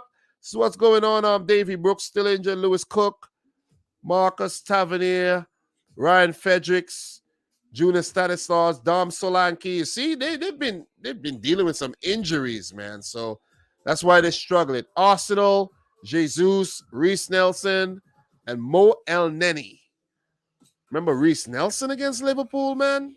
Was it this season? Reece Nelson did the thing against Liverpool? I can't even remember. But Aston Villa, Diego Carlos still out, John McGinn, Ludwig Augustinson, Jed Steer. That's an injury list there. Brentford, Shandon Baptiste, Frank Onyeka, Pontus Janssen. You guys probably haven't heard about these players in a while, so they've been injured. Jakob Moda, Mwipu is, he's retired. Levi Colwell did well in the last game and looked like he's out for a long time. Adam Lallana out as usual. Chelsea, a lot of injuries. Broja, Pulisic, Kante, Raheem Sterling. Remember Raheem Sterling, guys? João Felix, suspended. Zachariah, Chilwell, Fofana, Reece James, Edward Mendy. God damn, Chelsea. They have a lot of injuries. No wonder they're signing a lot of players, though. Palace, Anderson, MacArthur, Zaha. Whoa. That's not good. That is not good. Nathan Ferguson, he's always injured, though. So, let's take a look at the bigger clubs, man. Liverpool, Luis Diaz, Diego Jota, Van Dijk. Van Dijk will be back mid-February. You know what I'm saying? But he might not be back like right away. So Liverpool will continue to struggle without Van Dijk. Arthur Melo, what a waste signing. Firmino, he's going to be out for some time as well. Man City, Phil Foden, he'll be back, but good that City don't have an injury crisis right about now. Man United, Danny Van de Beek, Luke Shaw not 100%, Jadon Sancho. Well, we don't know what's going on with him. Diego Dallo, Mason Greenwood, I don't know what's going on with him. Still suspended. Twan Zabi. Anthony Martial needs to get fired. He needs to just terminate his contract. Newcastle, 3. John Shelby, Matt Target, Emil Kraft, all out. And Spurs, Brian Hill. They need to sell him. Lucas Moura, he's definitely leaving. So, yeah, let's not waste no more time on that, guys. Big up everybody in the house. Shout outs to you. Appreciate everybody in here, guys. Make sure you smash it with thumbs up button, man. Make sure you like the video. Appreciate everybody who turned out for the live stream. I know I haven't been as consistent as I wanted to be, but I'm here, man. I'm making an effort, guys. And trust me, I have good intentions, guys. Okay? My intentions are good. Please, don't, please don't make me be misunderstood. Is that what the word said of the song? My intentions are good, man. My intentions are really good. I have some plans for some banging content, but just the time. Just the time. You see what I'm saying? So, look, let's take a look at what happened in the Copa del Rey today. Copa del Rey. Let's go. Okay. Whoa, Real Madrid came back, man. The first score that I saw was Atleti leading, but okay, Real Madrid came back. So Barcelona yesterday won, Real Sociedad 0. Ousmane Dembele in the 52nd minute, but Brais Mendes got sent off in the 40th minute. So Barcelona are through to the semis. Who are they going to play? Are they going to play Real Madrid? I don't know. I didn't see the draw. So congrats to Barca. Looking to win that trophy after winning the Supercopa de España. So Osasuna beat Sevilla 2-1. Sevilla continue to struggle. Ezekiel Avila, 71st minute. Yusuf Enezairi took it to extra time, but Abde Ezalzouli, the Barcelona youngster on loan at Osasuna, the Moroccan international, win it for Osasuna. So we move. Valencia 1, Athletic Club 3. Oh, man. Valencia's been going through some bad form lately. Ika Muniain in the 35th minute. Oscar De Marcos, own goal in the 43rd. Nico Williams, the brother of Iñaki, in the 45th minute. And Mikel Vesga from the penalty spot in the 74th minute to give Ernesto Valverde's men the 3-1 win over Gattuso's Valencia. Murciélagos struggling. And the last quarterfinal, Real Madrid 3 from behind. Wow, this is nuts, right? Alvaro Morata in the 19th, Rodrigo in the 79th. Game gone to extra time. Benzema and Vinny Jr. with the winners. Stefan Savic, the former Man City player, sent off in the 99th. And Real wins the Madrid derby to go into the semi-final. So I didn't watch the highlights, but Real Madrid dominated. Of course, I got the stats. Maybe I'll check out the highlights tomorrow, or maybe I won't. But what does the semifinal look like, guys? I don't know what it looks like. Copa del Rey semifinals. I don't know if there was a draw already, but if anybody knows, let me know. Okay? Let me know. Let me know, because I don't know. All right. Let me see something. Copa del Rey semifinals. Copa del Rey semi-draw 2023. Let me see. All right. Copa del Rey semi-final draw will take place on Monday, January 30th. Okay, it's not made yet. So, congrats to Osasuna, Bilbao, Barcelona, and Real Madrid. Guys, take your picks. Who you think's going to win the Copa del Rey? All right, so let's move, man. Let's check out La Liga. Let's see if we missed anything from the last time I went live. The last time I was live was on the 19th. So let's see. Okay, we have some games that I didn't actually react to as yet. And let's take a look at these games. Match week 18, Mallorca 1, Celta Vigo 0. We got Danny Rodriguez in the 59th minute. Big win for Mallorca. Real Sociedad 2, Rayo Vallecano 0. Alexander Serlat, 50th minute. And Barrenechea in the 36th minute. I know I said that name wrong, but still, I tried. Espanyol 1, Betis 0. Martin Braithwaite in the 43rd minute, still banging him in. The Dane, formerly of Barcelona and Toulouse. So, Atletico Madrid 3, Valladolid 0. Alvaro Morata, Antoine Griezmann, and Mario Hermoso scoring in a span of 10 minutes to give Diego Simeone's men a big fat win. Sevilla 1, Cadiz 0. Whoa, Sevilla finally win a game. Ivan Rakitic in the 89th minute after an Ivan Alejo red card in the 87th minute. I don't know if the red card resulted in the penalty, but Rakitic, former Barcelona man, stepped up to put it in the back of the net. Yeah, guys, Rakitic is still playing these. He's still playing. So Villarreal won. Girona, Man City's sister club, 0. I don't like this result, but Santiago Bueno got sent off in the 78th minute and a late penalty by Danny Parejo to give Villarreal under Quique Setien a big win. Elche won.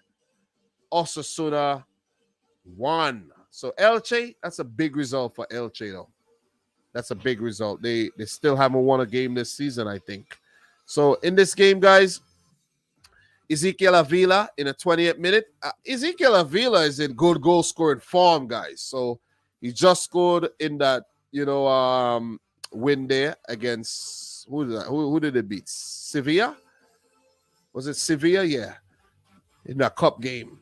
Jose Angel Carmona in the 67th minute for Elche.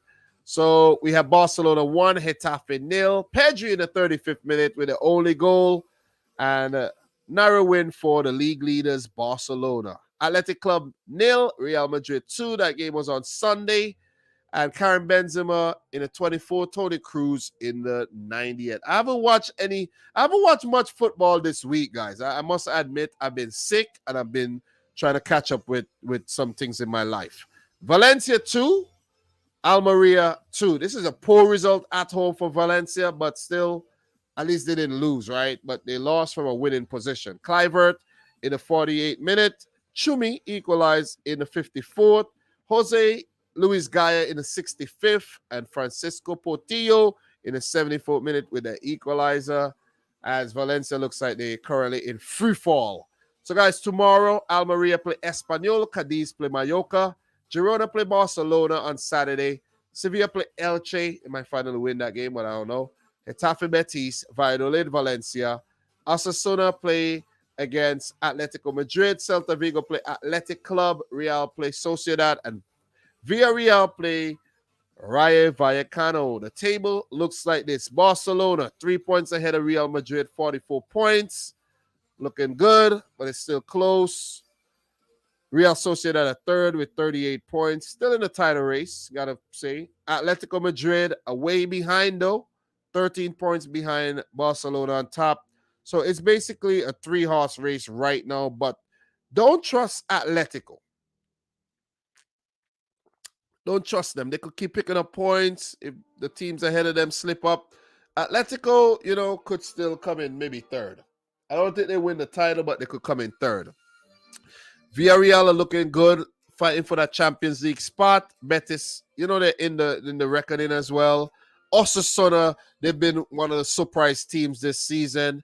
Athletic Club always there and about. Vallecano are doing well.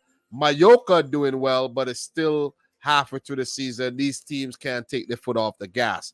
Girona, gotta be probably in a relegation scrap. I think they recently got promoted again. But Valencia is struggling. Espanyol is struggling. Almeria, Sevilla are out the relegation zone finally with 2 wins and a draw in the last 5. So they will just continue to climb up and maybe place 10th at the end of the season. But they're not far off. They're only 10 points behind a conference league spot, guys. Or, they're not far. So there's Getafe, Celta Vigo just outside the relegation zone, while Valladolid, Cadiz, and Elche looks like they're bound to get relegated. No wins, only 6 points this season. So big up everybody still in the stream, man. Appreciate you guys still in the stream. Make sure you like the video. We got 26 likes. Let's see if we could get it up to 30. Have we hit 30 yet? Really appreciate you guys who came through to support the live stream tonight, man. You know what I mean? Just catching up, guys. Smash it up with 26 likes. Let's see if we can get to 30, even 40, man. So, look, let's keep it going. Let's take a look at the stats. Robert Lewandowski with 13 goals. Joselu with 10. Karim Benzema with 9. You got Alexander Sørloth with 8. Moya Iglesias with 8. Iago Aspas with 8. And Vedat Muriqi with 8. Assists, Mikel Merino with 7. Antoine Griezmann, Brian Olivan Usman Dembele, Rodrigo with 5 apiece. This is what it looks like in La Liga, guys. All right. So, anything in terms of news? La Liga reject Barcelona's Gavi contract requests. What is that all about? What is that about? We're not even going to go into that right now. Vinicius Jr., Ifigi prompts condemnation of repugnant behavior towards Real Madrid ringer. I don't know, man. The people in Spain just do not like Vinicius Jr. He's always getting abused, racially abused. I don't know why. They just don't like him. I don't know. Vinicius, bro, leave La Liga, bro. You know what I'm saying? Just leave. Go to PSG or something. Real Madrid is set to activate Fran Garcia's Vallecano by loan, by option. Okay. All right. I'm going to bring in a fullback. Gavi's Barcelona contract renewal registration rejected by La Liga. Okay. So that means Barcelona can't renew Gavi's contract. Okay. Okay. So Man City want to sign Gavi maybe? I don't think he'll leave though. But let me see what else we got here in terms of any big news. Let me see. I'm not a Barcelona channel to go deep into that, but big up to AD, who's a Barcelona man. He might want to dig deep into that. He might know what's going on, but I don't see him in here tonight. AD, are you in the house? AD is not in here though.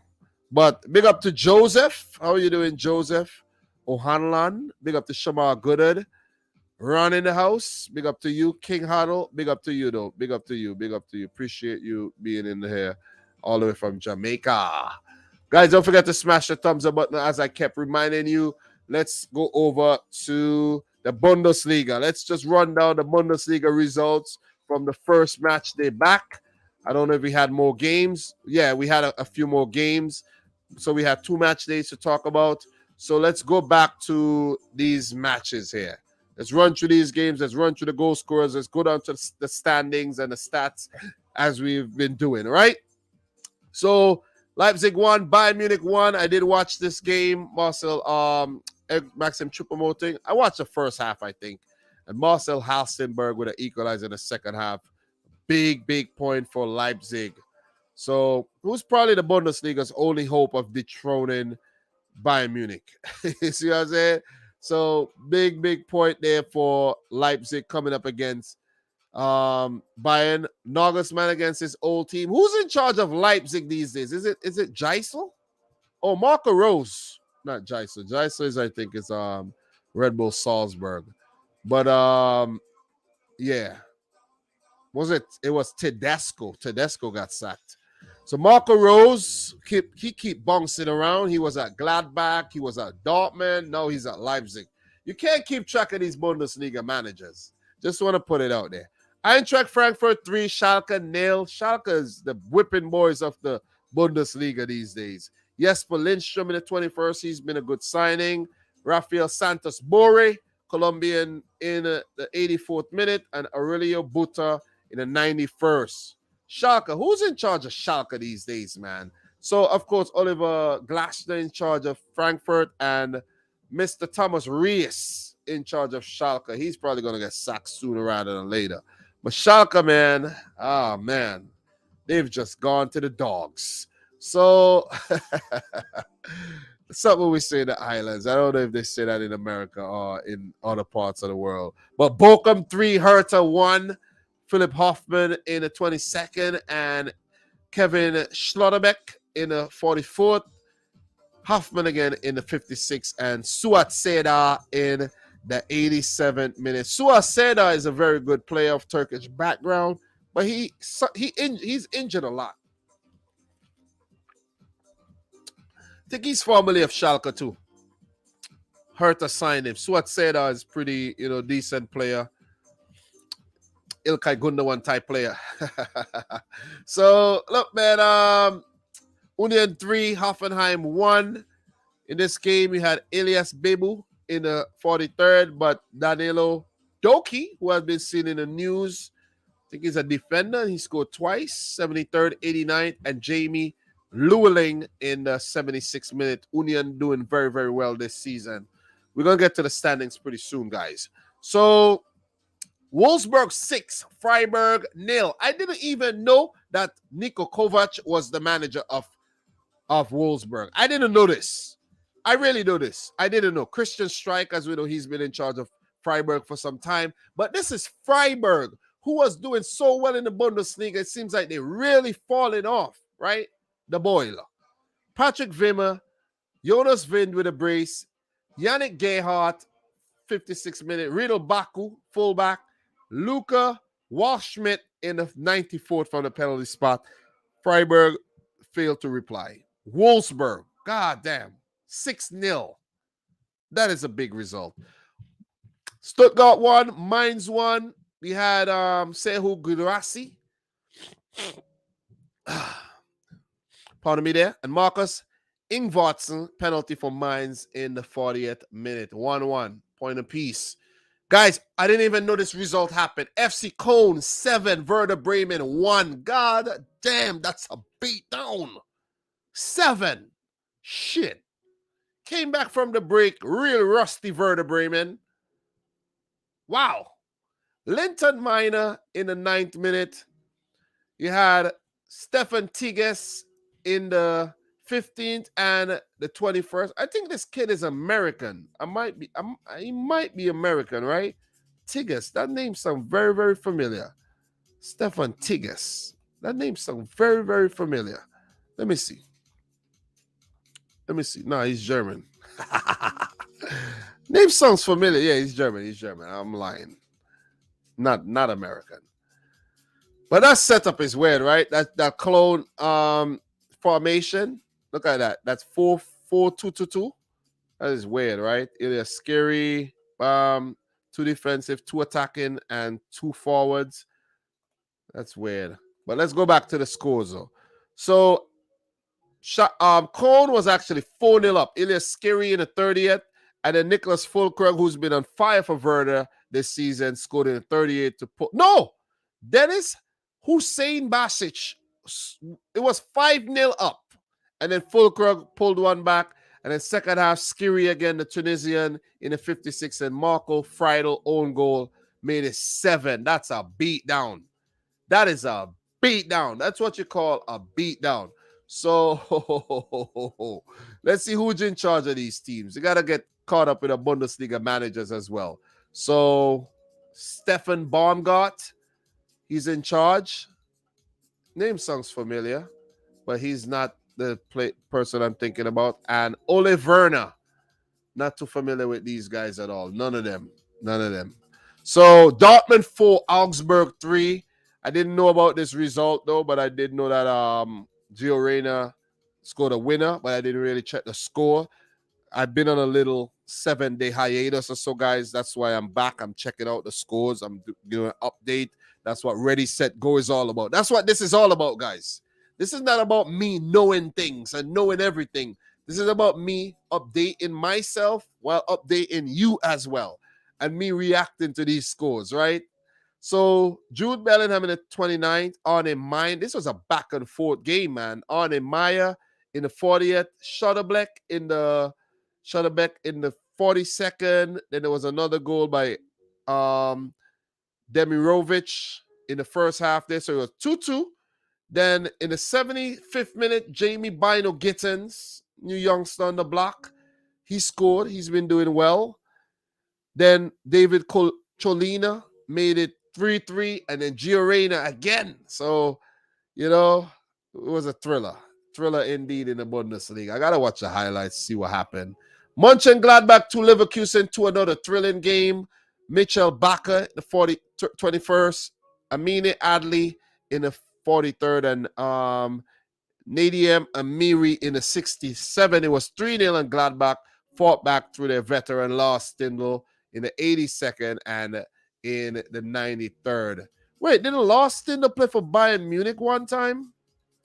Or did he ever leave Gladbach? I swore Lars Stindl was at Bayern one time. Wasn't he? I can't remember. So Julian Weigl was playing for Benfica. So he's back in the Bundesliga. I didn't even remember that.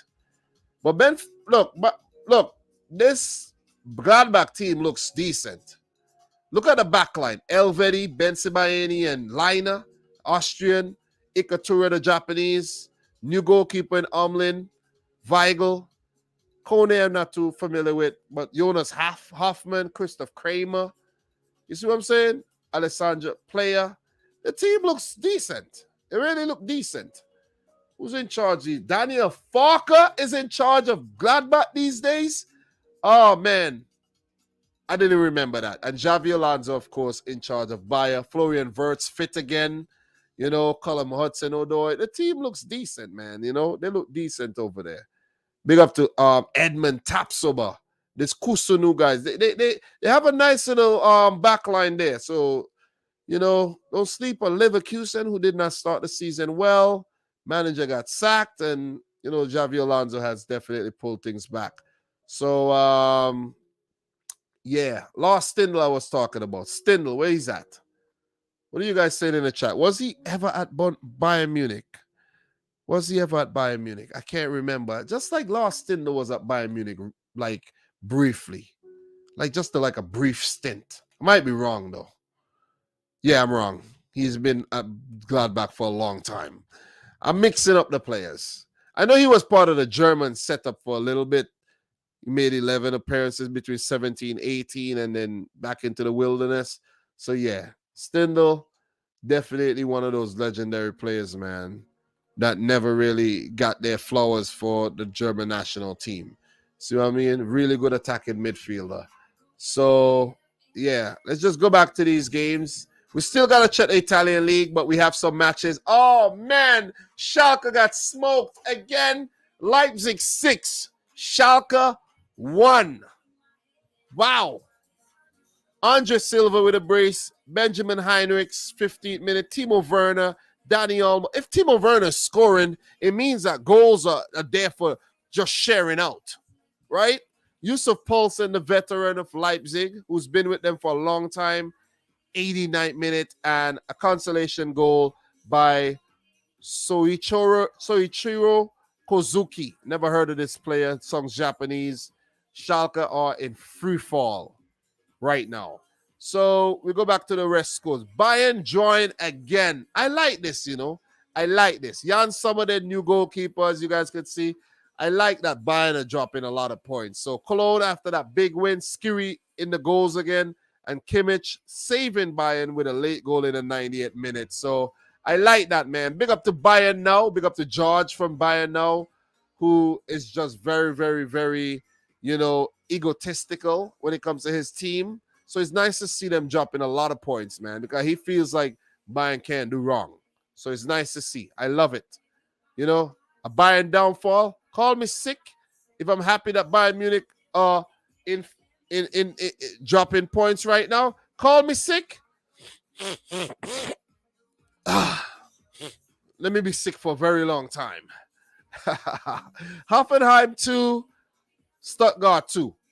Serhu Guirassy, Wataru Endo scoring the goals for Stuttgart. Andre Kramaric, both goals for Hoffenheim. So Hoffenheim scored first. Stuttgart went ahead.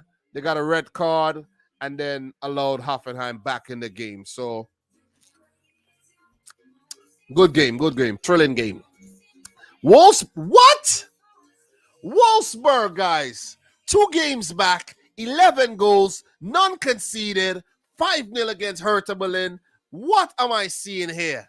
Matthias Svanberg, 4th minute, Maximilian Arnold, 31st, Jonas Vind again, Baku again, Omar Mamouche, the Egyptian, in the 86th. God damn. Niko Kovac is cooking up something real big at Wolfsburg. Wow. This is nuts. 11 goals without conceding in 2 matches. Let's check their lineups, guys. Goalkeeper, Keon Casteels. Oh, okay.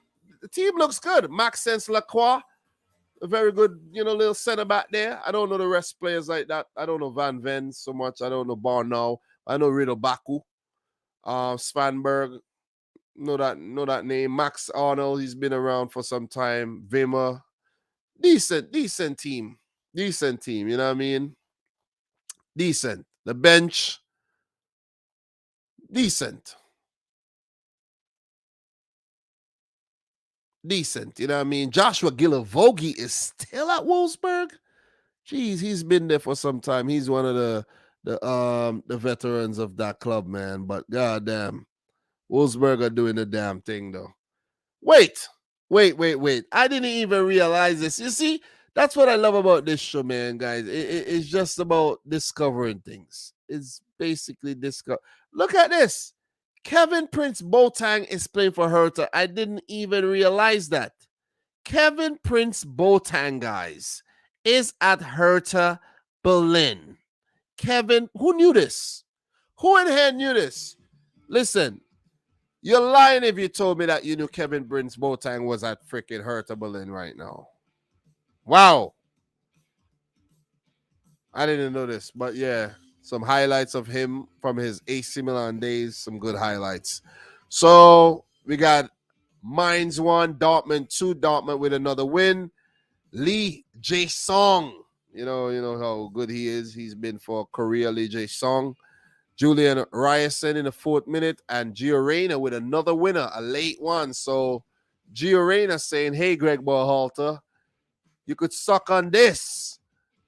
So big win for Dortmund. Augsburg won, Gladbach with another loss. Daniel Farke doesn't smile a lot. So pretty sure you know what Daniel Farke looks like on a touchline with back-to-back losses. And the thing is, he's such a dark-looking figure. With he dressed up in black a lot. His long hair, his stoic appearance, and then Gladbach. Look at the logo, black and white. You know what I'm saying? So fitting manager. Meglin Berisha with the goal there for Augsburg. Big 3 points. Leverkusen 2, Bochum 0. Edmund Tapsoba in the 8th minute. Adam Hlozek, the Czech Republic. Won the kid the goal in the 53rd minute there. So, or the Chechen. I think they call Czechia these days. Werder 1, Union 2, back-to-back wins for Union Berlin. Amos Piper in the 13th minute. Yannick Haber in the 18th, and Kevin Behrens in the 46th. I don't know any of these players I just called out. That's why I'm struggling with the names, man. Big 3 points there for Union. And guys, just to round off, the second match that I did not actually react to. Freiburg 1, Frankfurt 1. In this game, Randall Kolomuani, who's been the assist king in the Bundesliga, scoring in the 42nd minute, and Matthias Ginter in the 47th. Well, Kolomuani could have been a hero for France if he had scored that goal against Argentina, but couldn't beat Emi Martinez. Should have scored, though. Should have scored. So, guys, let's take a look at the table. And the standings are Bayern on top, 36 points after 17 games. Union Berlin, a second with 33 points. So, only 3 points behind Bayern. So, Bayern dropping points would have definitely helped, and Union picking up 6 would have. So Union jumped up really, they jumped up a lot. They jumped up a lot there. They really jumped up there. So Leipzig, 3rd with 32 points. They've been in good form. Eintracht Frankfurt, 4th with 31 points. Dortmund, 5th. All right. I don't like this playlist at all. This playlist is very, very annoying. A lot of singing in this playlist. I don't like it at all. I really don't like it. Let's bring this back again. Let's go again. You know what I'm saying? So, big up everybody in the stream. Make sure y'all smash the thumbs up button. Your boy Dom back with another live stream. Ready, set, go. 11. All right? And we most likely will do I will drop a video tomorrow. Look for videos coming back on the weekend again.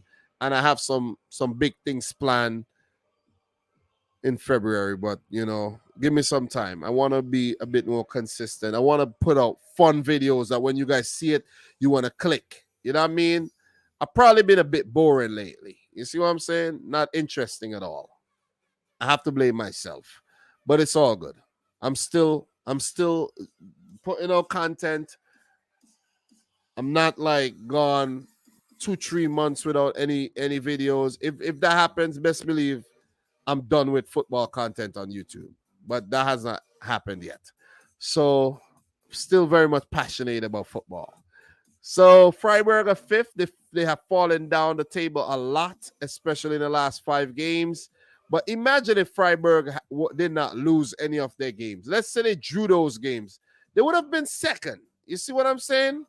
They would have been second, but they find themselves sixth. So this is a very tricky period for them. Wolfsburg are climbing up. 5 wins on the trot.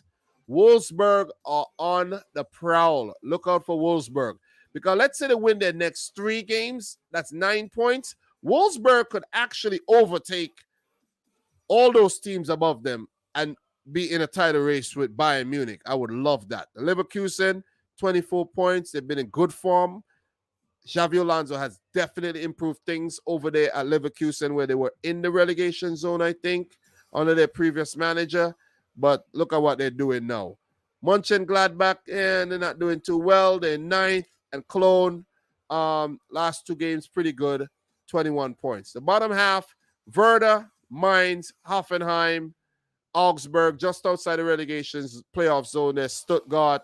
In the relegation playoff zone, Bochum, and Hertha and Schalke struggling with Schalke, looking like they're doomed to go back down in the Bundesliga too.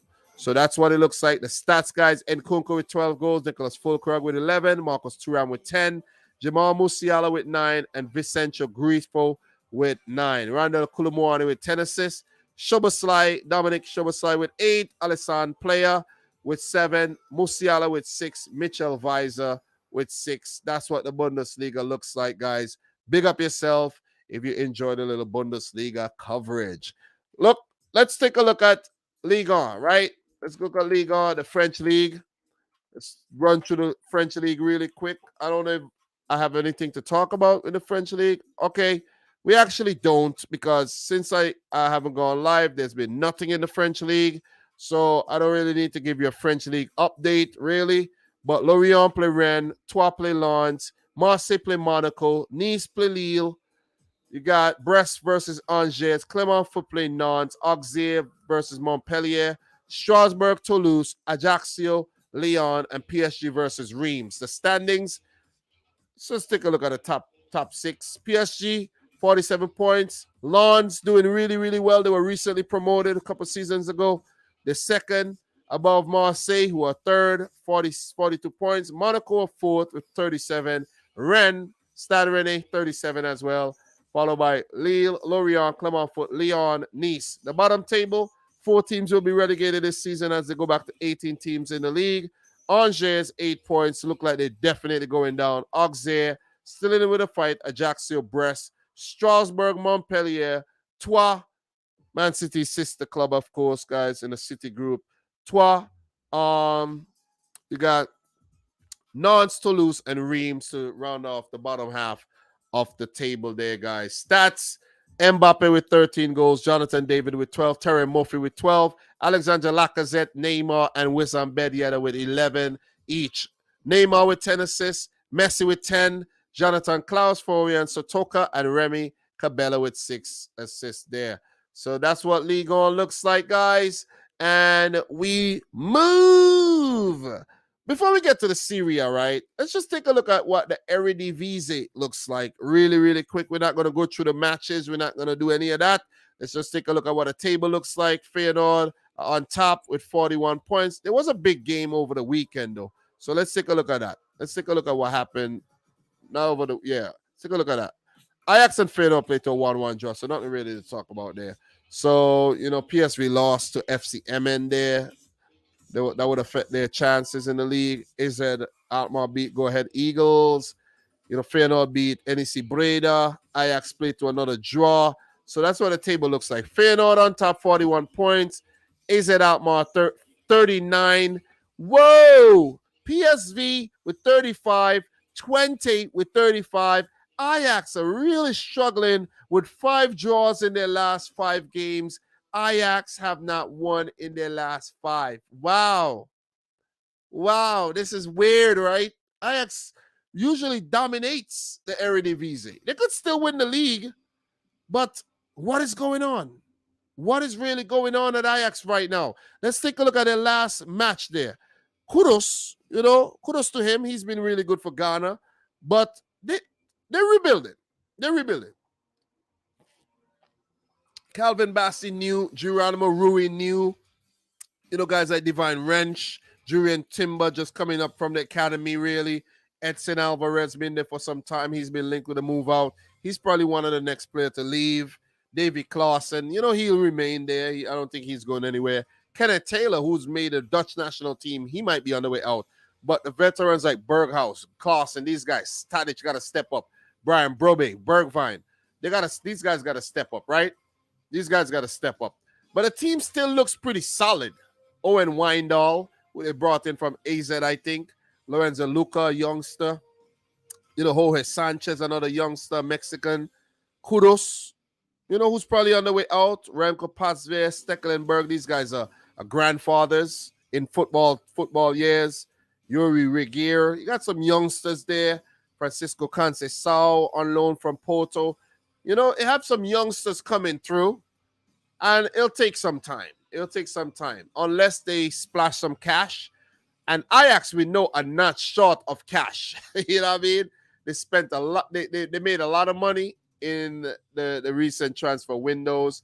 But being fifth right now, not looking good for Alfred Schreider and his men. So Cody Gakpo is still on top. Xavi Simons, he's catching up. Brian Brobe is right behind. Danilo Feyenoord. Orkun Kochku with 8. Steven Bergvine with 8. Cody Gakpo still leading the assist chart, even though he's a Liverpool player. Dusan Tadic with 10. Usama Tanane with 7. Karel Eiting with 6. Yokinaru Sugawara with 6 assists. Let's move, guys. Big up to the Eredivisie. Big up to everybody in the stream. Make sure you guys smash up the thumbs up button. It's your boy Dominic Rich, back with yet another one. Let's look at Liga Portugal.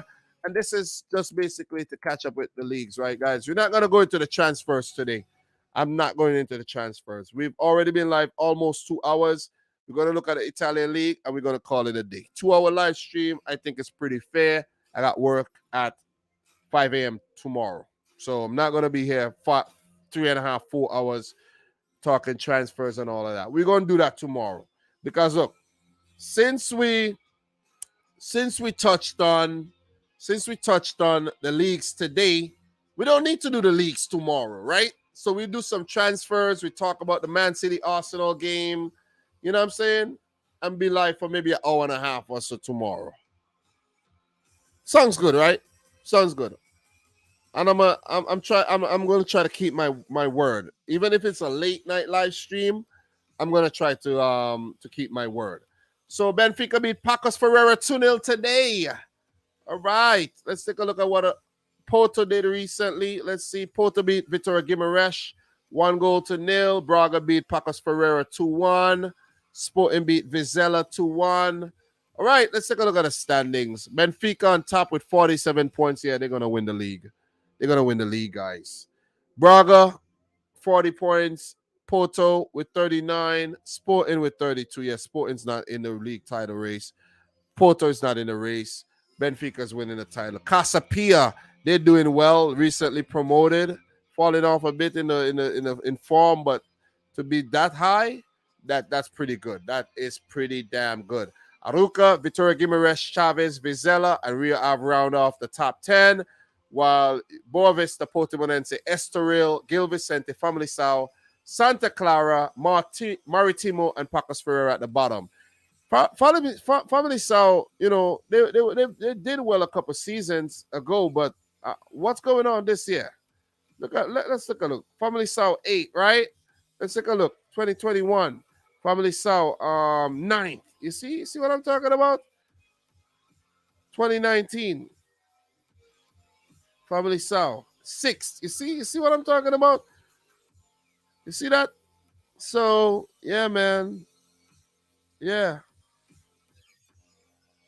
So, falling off a bit this season. I don't know why, but we're not going to dig into that.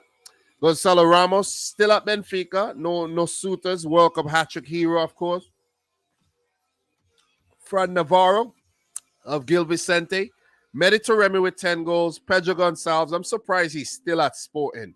Really surprised. João Mario basically revived his career by going back to Benfica.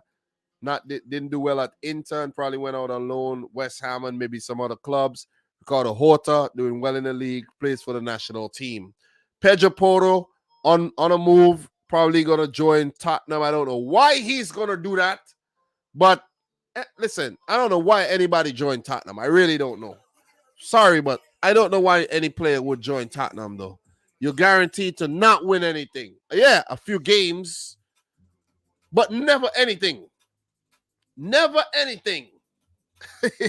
Enzo Fernandez, Alex Grimaldo, these guys are gone next summer. All of these guys. Ivo Rodriguez, Mediterremi, Ricardo Horta. Guys, let's take a look at the Serie A. Let's take a look at it, man. One of the hottest leagues right now. Definitely. One of the hottest leagues right about now. The Serie A is heating up, guys. It's definitely heating up. Let's take a look at some of the matches that we haven't looked at since the last time I was alive. And it's match week 19. Only one match there, guys. I didn't miss anything. So, Verona 2, Lecce 0. Fabio De Paoli in the 40th and Darko Lazovic in the 54th. I have to say this right now. If Verona lose Darko Lazovic, they're done. They might as well relegate themselves because they should not sell this player.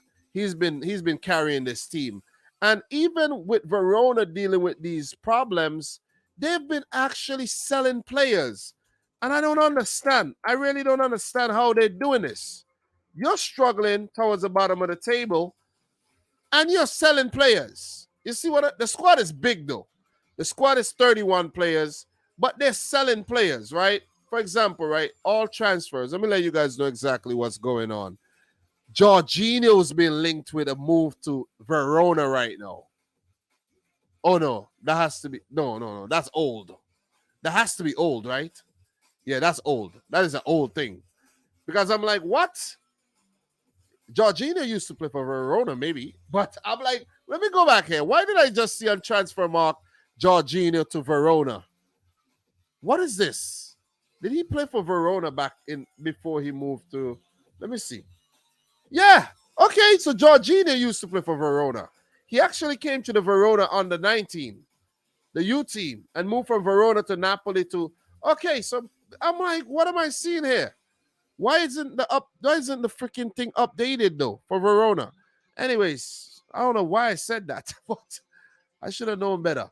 But in terms of the transfers for Verona, right? Just wanna make a point right now, guys. Just want to make a point, right? Verona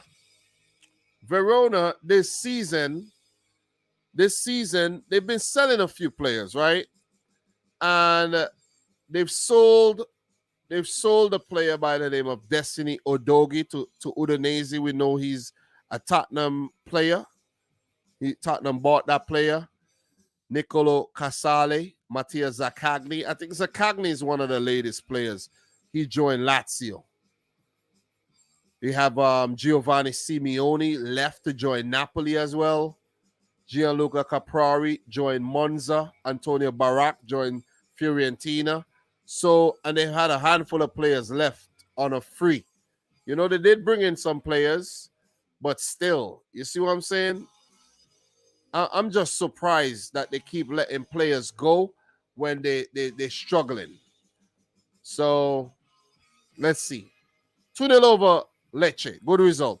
Napoli 2, Salernitana 0. I did actually watch this game, so give it up to your boy Dom.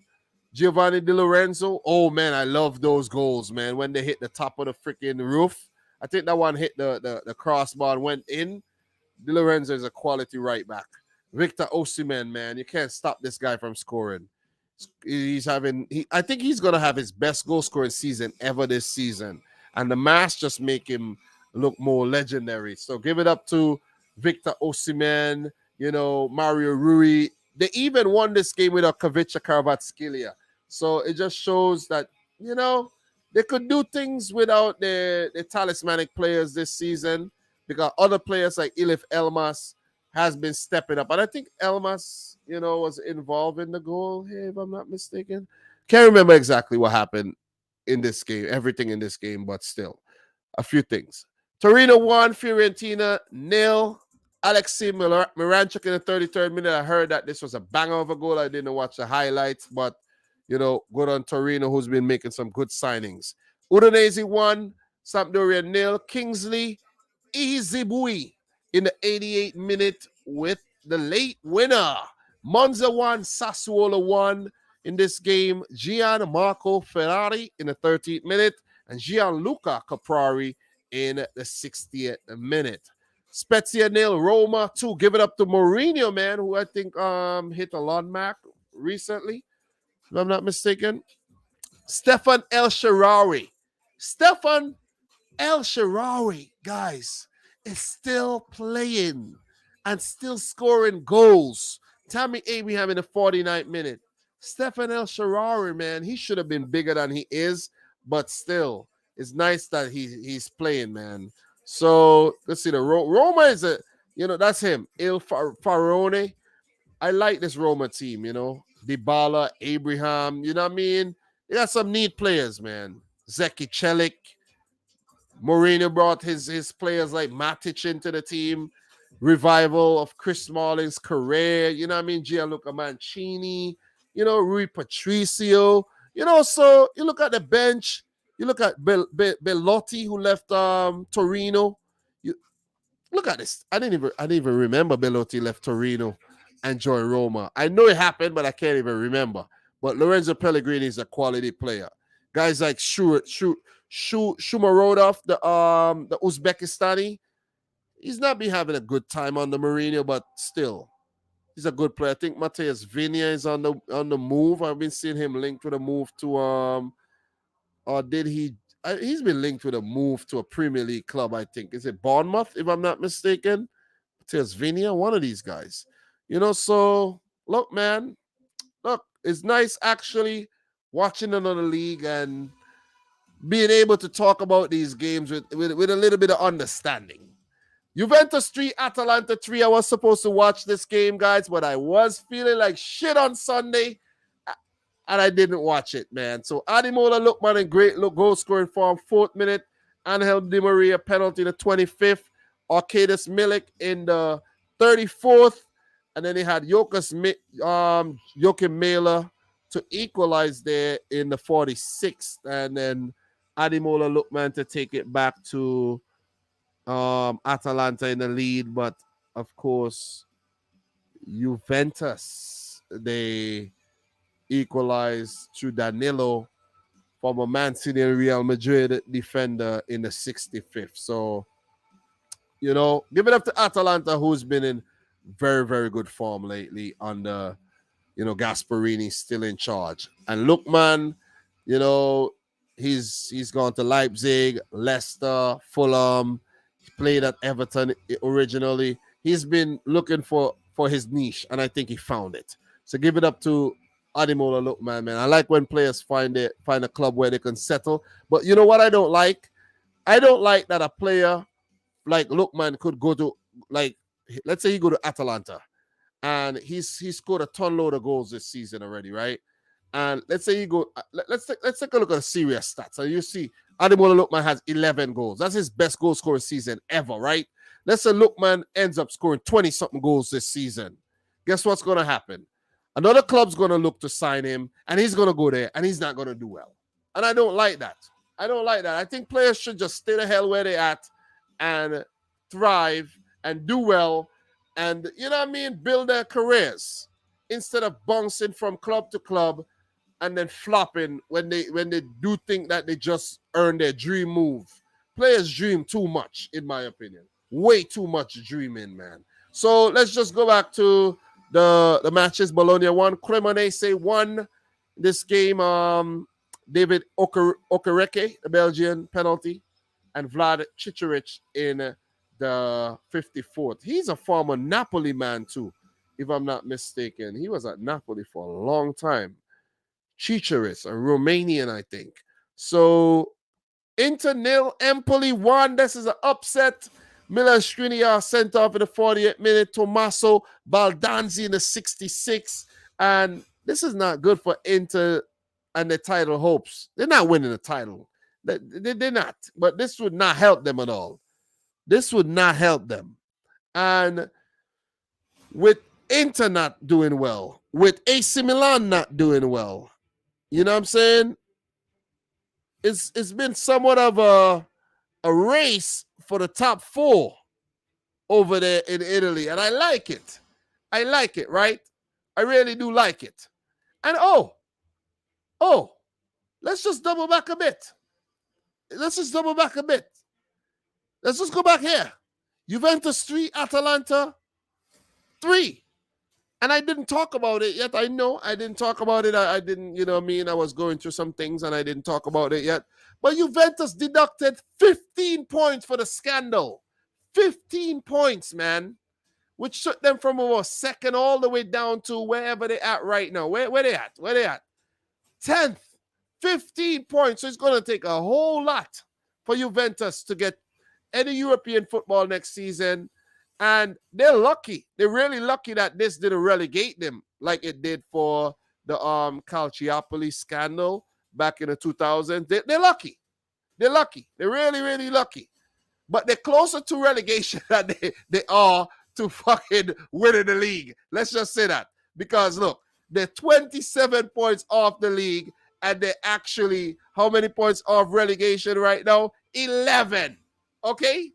11 points off relegation. So that definitely hurt Juventus. That hit them where it hurts. And that means that they get kicked in the balls, basically.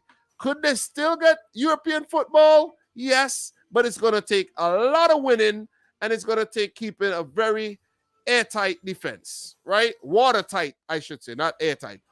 Matter of fact, airtight. You see what I'm saying? Because water could get in where yeah. Well, how much air could get in where water can't, right? They need very, very, but the term is watertight. They need to be very tight as they have been this season. But they need to be tighter. The thing about Juventus, right? Before conceding 5-3 to Napoli and Atalanta, right? They only conceded 7 before that. So what is going on? What is going on with Juventus? Are they in free fall? Is the point deduction actually affecting them? It's a bit too early to call, but I think it could definitely affect them, man. They're not get. I don't see them getting European football with the way the teams ahead of them are playing. Teams like Atalanta, Roma, Inter, Lazio are playing right now. So Juventus, no European football next season unless I think they're still in. No, they came last in their group as well. Or did they go into Europa League? No, I think they're in the Europa League. I think they might be in the Europa League. Are they? No, they're not. I think they came last. Yeah, they're in the Europa League against Nantes. They have to win the Europa League. And that's not a far-fetched thought at all. If Juventus win the Europa League, they're back in the Champions League. That's the only route into the Champions League, I think. You know, they're in the Coppa Italia quarterfinal. So they do have some things to play for.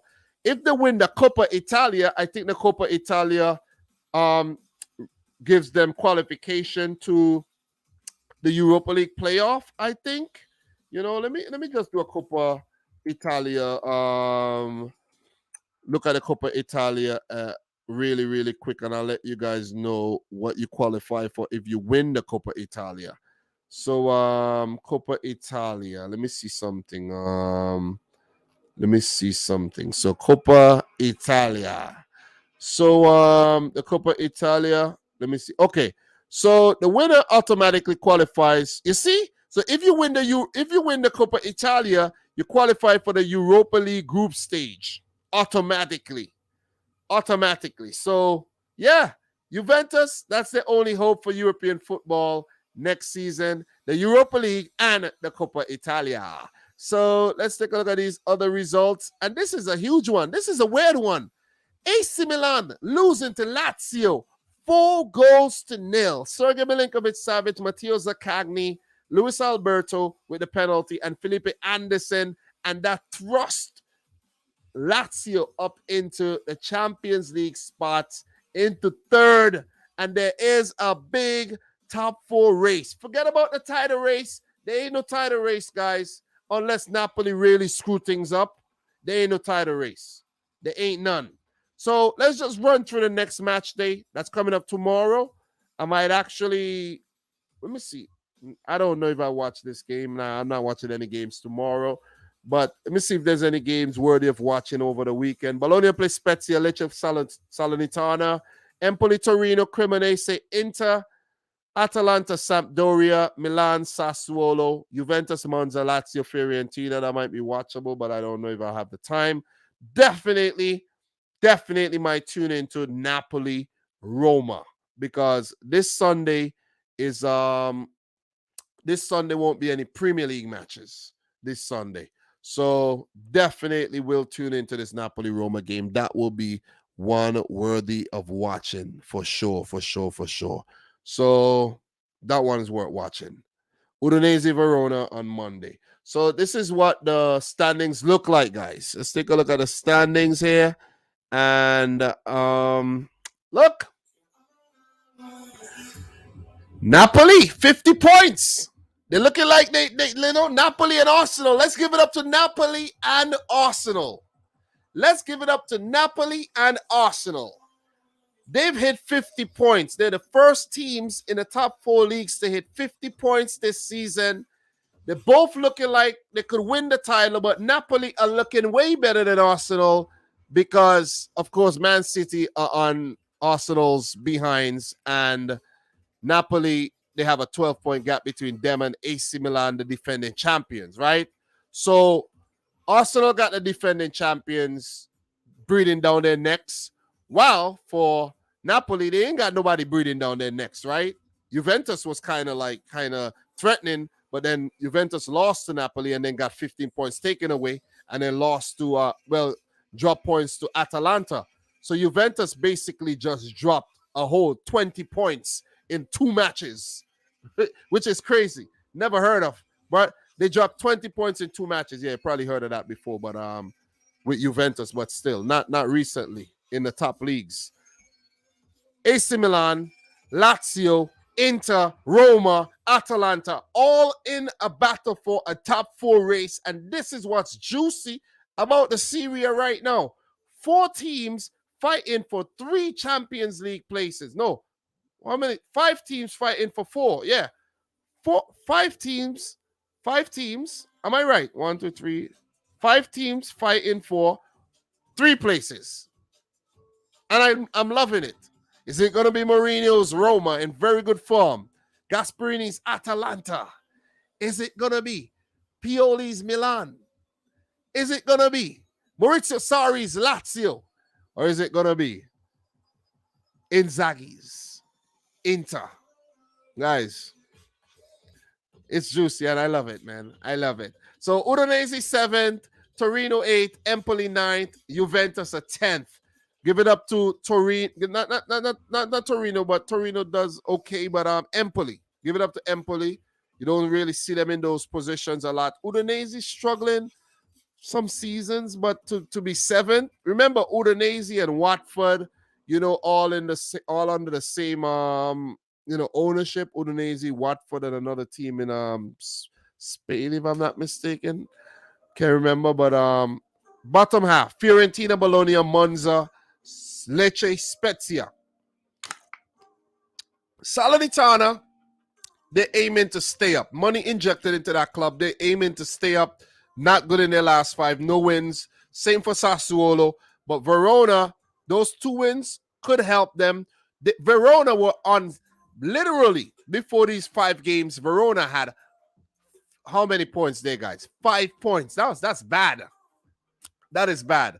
So those wins, Darko Lazovic, he's holding them up. He's really carrying them on his shoulders. 12 points. If Verona keeps picking up these points, they could drag Sassuolo, Salernitana, Lecce, all these clubs into it. But Monza, they're looking decent. They're looking decent with those points. But Sampdoria, Cremonese, not looking good at all this season. But Verona, I do have hope for Verona. So Victor Osimhen, Ademola Lookman on top of the goal scoring charts. Lautaro and Enzola of Spezia with 9. Marco Nautovic of Bologna. Mattia Zaccagni with 8. Rafael Leao with 8 assists. Sergei Milinkovic-Savic with 8. Kavica Kvaratskhelia with 7. Gerard Deulofeu, who's been in the transfer rumors, with 6. Mario Rui with 6. Got Filip Kostic. Jeremy Boga, who's another good, Atalanta player as well. Lorenzo Pellegrini, Nicola Barella, Piotr Zielinski, Rafael Leao, and Roberto Pereira with 5 assists. Guys, look, man, that's what the Serie A looks like. Any big news worthy of talking about? How and why the Italian Giants are in another scandal threatening their future? Juventus. McKennie gives okay to potential Leeds United moves. Yeah, I don't know why he's at Juventus. Anyways, not that special of a player in my opinion. He's good, but he's not like, wow. You know what I'm saying? With Milan out of race, Zaniolo could remain with Roma. Zaniolo, look, Bournemouth are trying to sign Zaniolo. I don't think he wants to go to Bournemouth. You know what I'm saying? Might not be a bad player for Liverpool. I think he's been linked with Liverpool before. Liverpool, sign him. You got another winger, right? So Milan abandoned Zaniolo pursuit due to Roma's high request. Barcelona feared that AC Milan will send Dest back. Dest not really doing anything at AC Milan, right? How much will Juventus lose from Jeep if they don't qualify for the Champions League? God, they better win the freaking Europa League. So Inter unlikely to renew Lukaku. Wow, an interview with Belgian journalist Sacha Tavolieri. So if Inter does not renew with Lukaku, that means Lukaku is still a Chelsea player and he will be up for sale. Look, I have a theory. Right now. I have a theory. Yeah, he's always injured. I have a theory. What if Lukaku just goes back to Everton right now? Like right now. I think is he like injured? Is Lukaku like injured right now? And guys, I'm composing like a wicked playlist right now, man. I haven't made a playlist in a while, but I'm putting together a wicked playlist right now because I'm gonna be back on my shit. I'm gonna be back on my shit pretty soon. Trust me, I'm gonna be back on the shit, guys. I have some fire videos for your head tops coming. I enjoy what I do still, putting together this playlist, and I have to make some edited videos and get those out to you. So look out for that. And some fire live stream in the future. Look out for that. It's coming. It's coming, all right? Can't say never warned you. Okay? But look, Everton would have been a nice destination for Lukaku, you know what I mean? The club that he should have went back to was Everton, but, you know what I mean? Everything happens for a reason. When he was on top of his game, Chelsea looked good, but now he's not really on top of his game. Couldn't score to save his life at the World Cup. Yeah, go back to Everton and, see if you could, revitalize your career of some sort in England, because still unfinished business in England, I think, for Lukaku. And I think that's why he went back and he failed miserably. So, you see, Eldor Shumarodov set to join Spezia on loan, and I did talk about him earlier. And you see, I was right. Italian media detail how Antonio Conte's Inter Milan being dismantled with potentially only 3 to 4 players remain from a Serie A. That's crazy, though. That is crazy. That Inter under Conte won the title 2 seasons ago, and only a handful of players are still left there. Wow. Woohoo. So Juventus basically got points deducted because of the falsifying the capital gains. You see what I mean? Basically saying they made more than they actually made. You know what I'm saying? Saying the business made more than they made, but, basically they lied. They cheated, right? And, yeah, basically. So Juventus penalized 15 points from Serie A standings.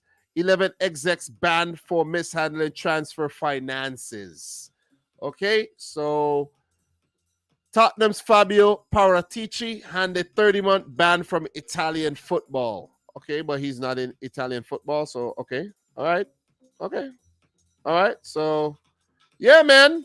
So guys, things are going to heat up again. January, it's been pretty cool. Big up to our Ron, still in here, who says, I was thinking about the game. Salah scored a brilliant goal and Kane scored about 2 to the end. Okay, you guys are. But look, man, look. The Champions League is coming back. Europa League, Europa Conference League. February, indeed, will be a better month for the channel than January. You know, I haven't been gaining a lot of subscribers. I've been losing subscribers, but it's fine. When you lose 50 subscribers, it's nothing when you have 52,000, you know, so it's all good, you know.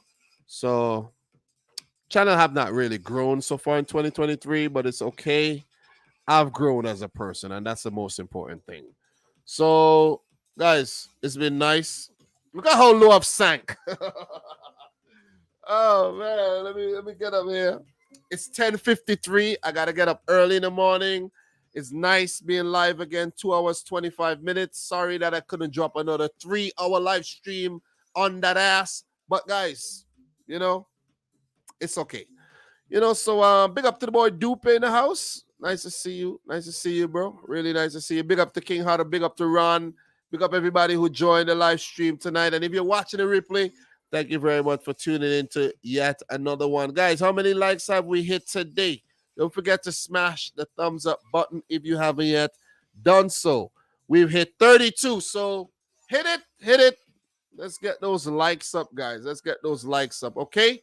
So thanks again for tuning in. I'm your boy Dom. I'm about to head up out of here, okay? I'm going to eat maybe some cereal for dinner, prepare my breakfast, get ready for my big, long day at work tomorrow, and big up Jamal Griffith in the house as well.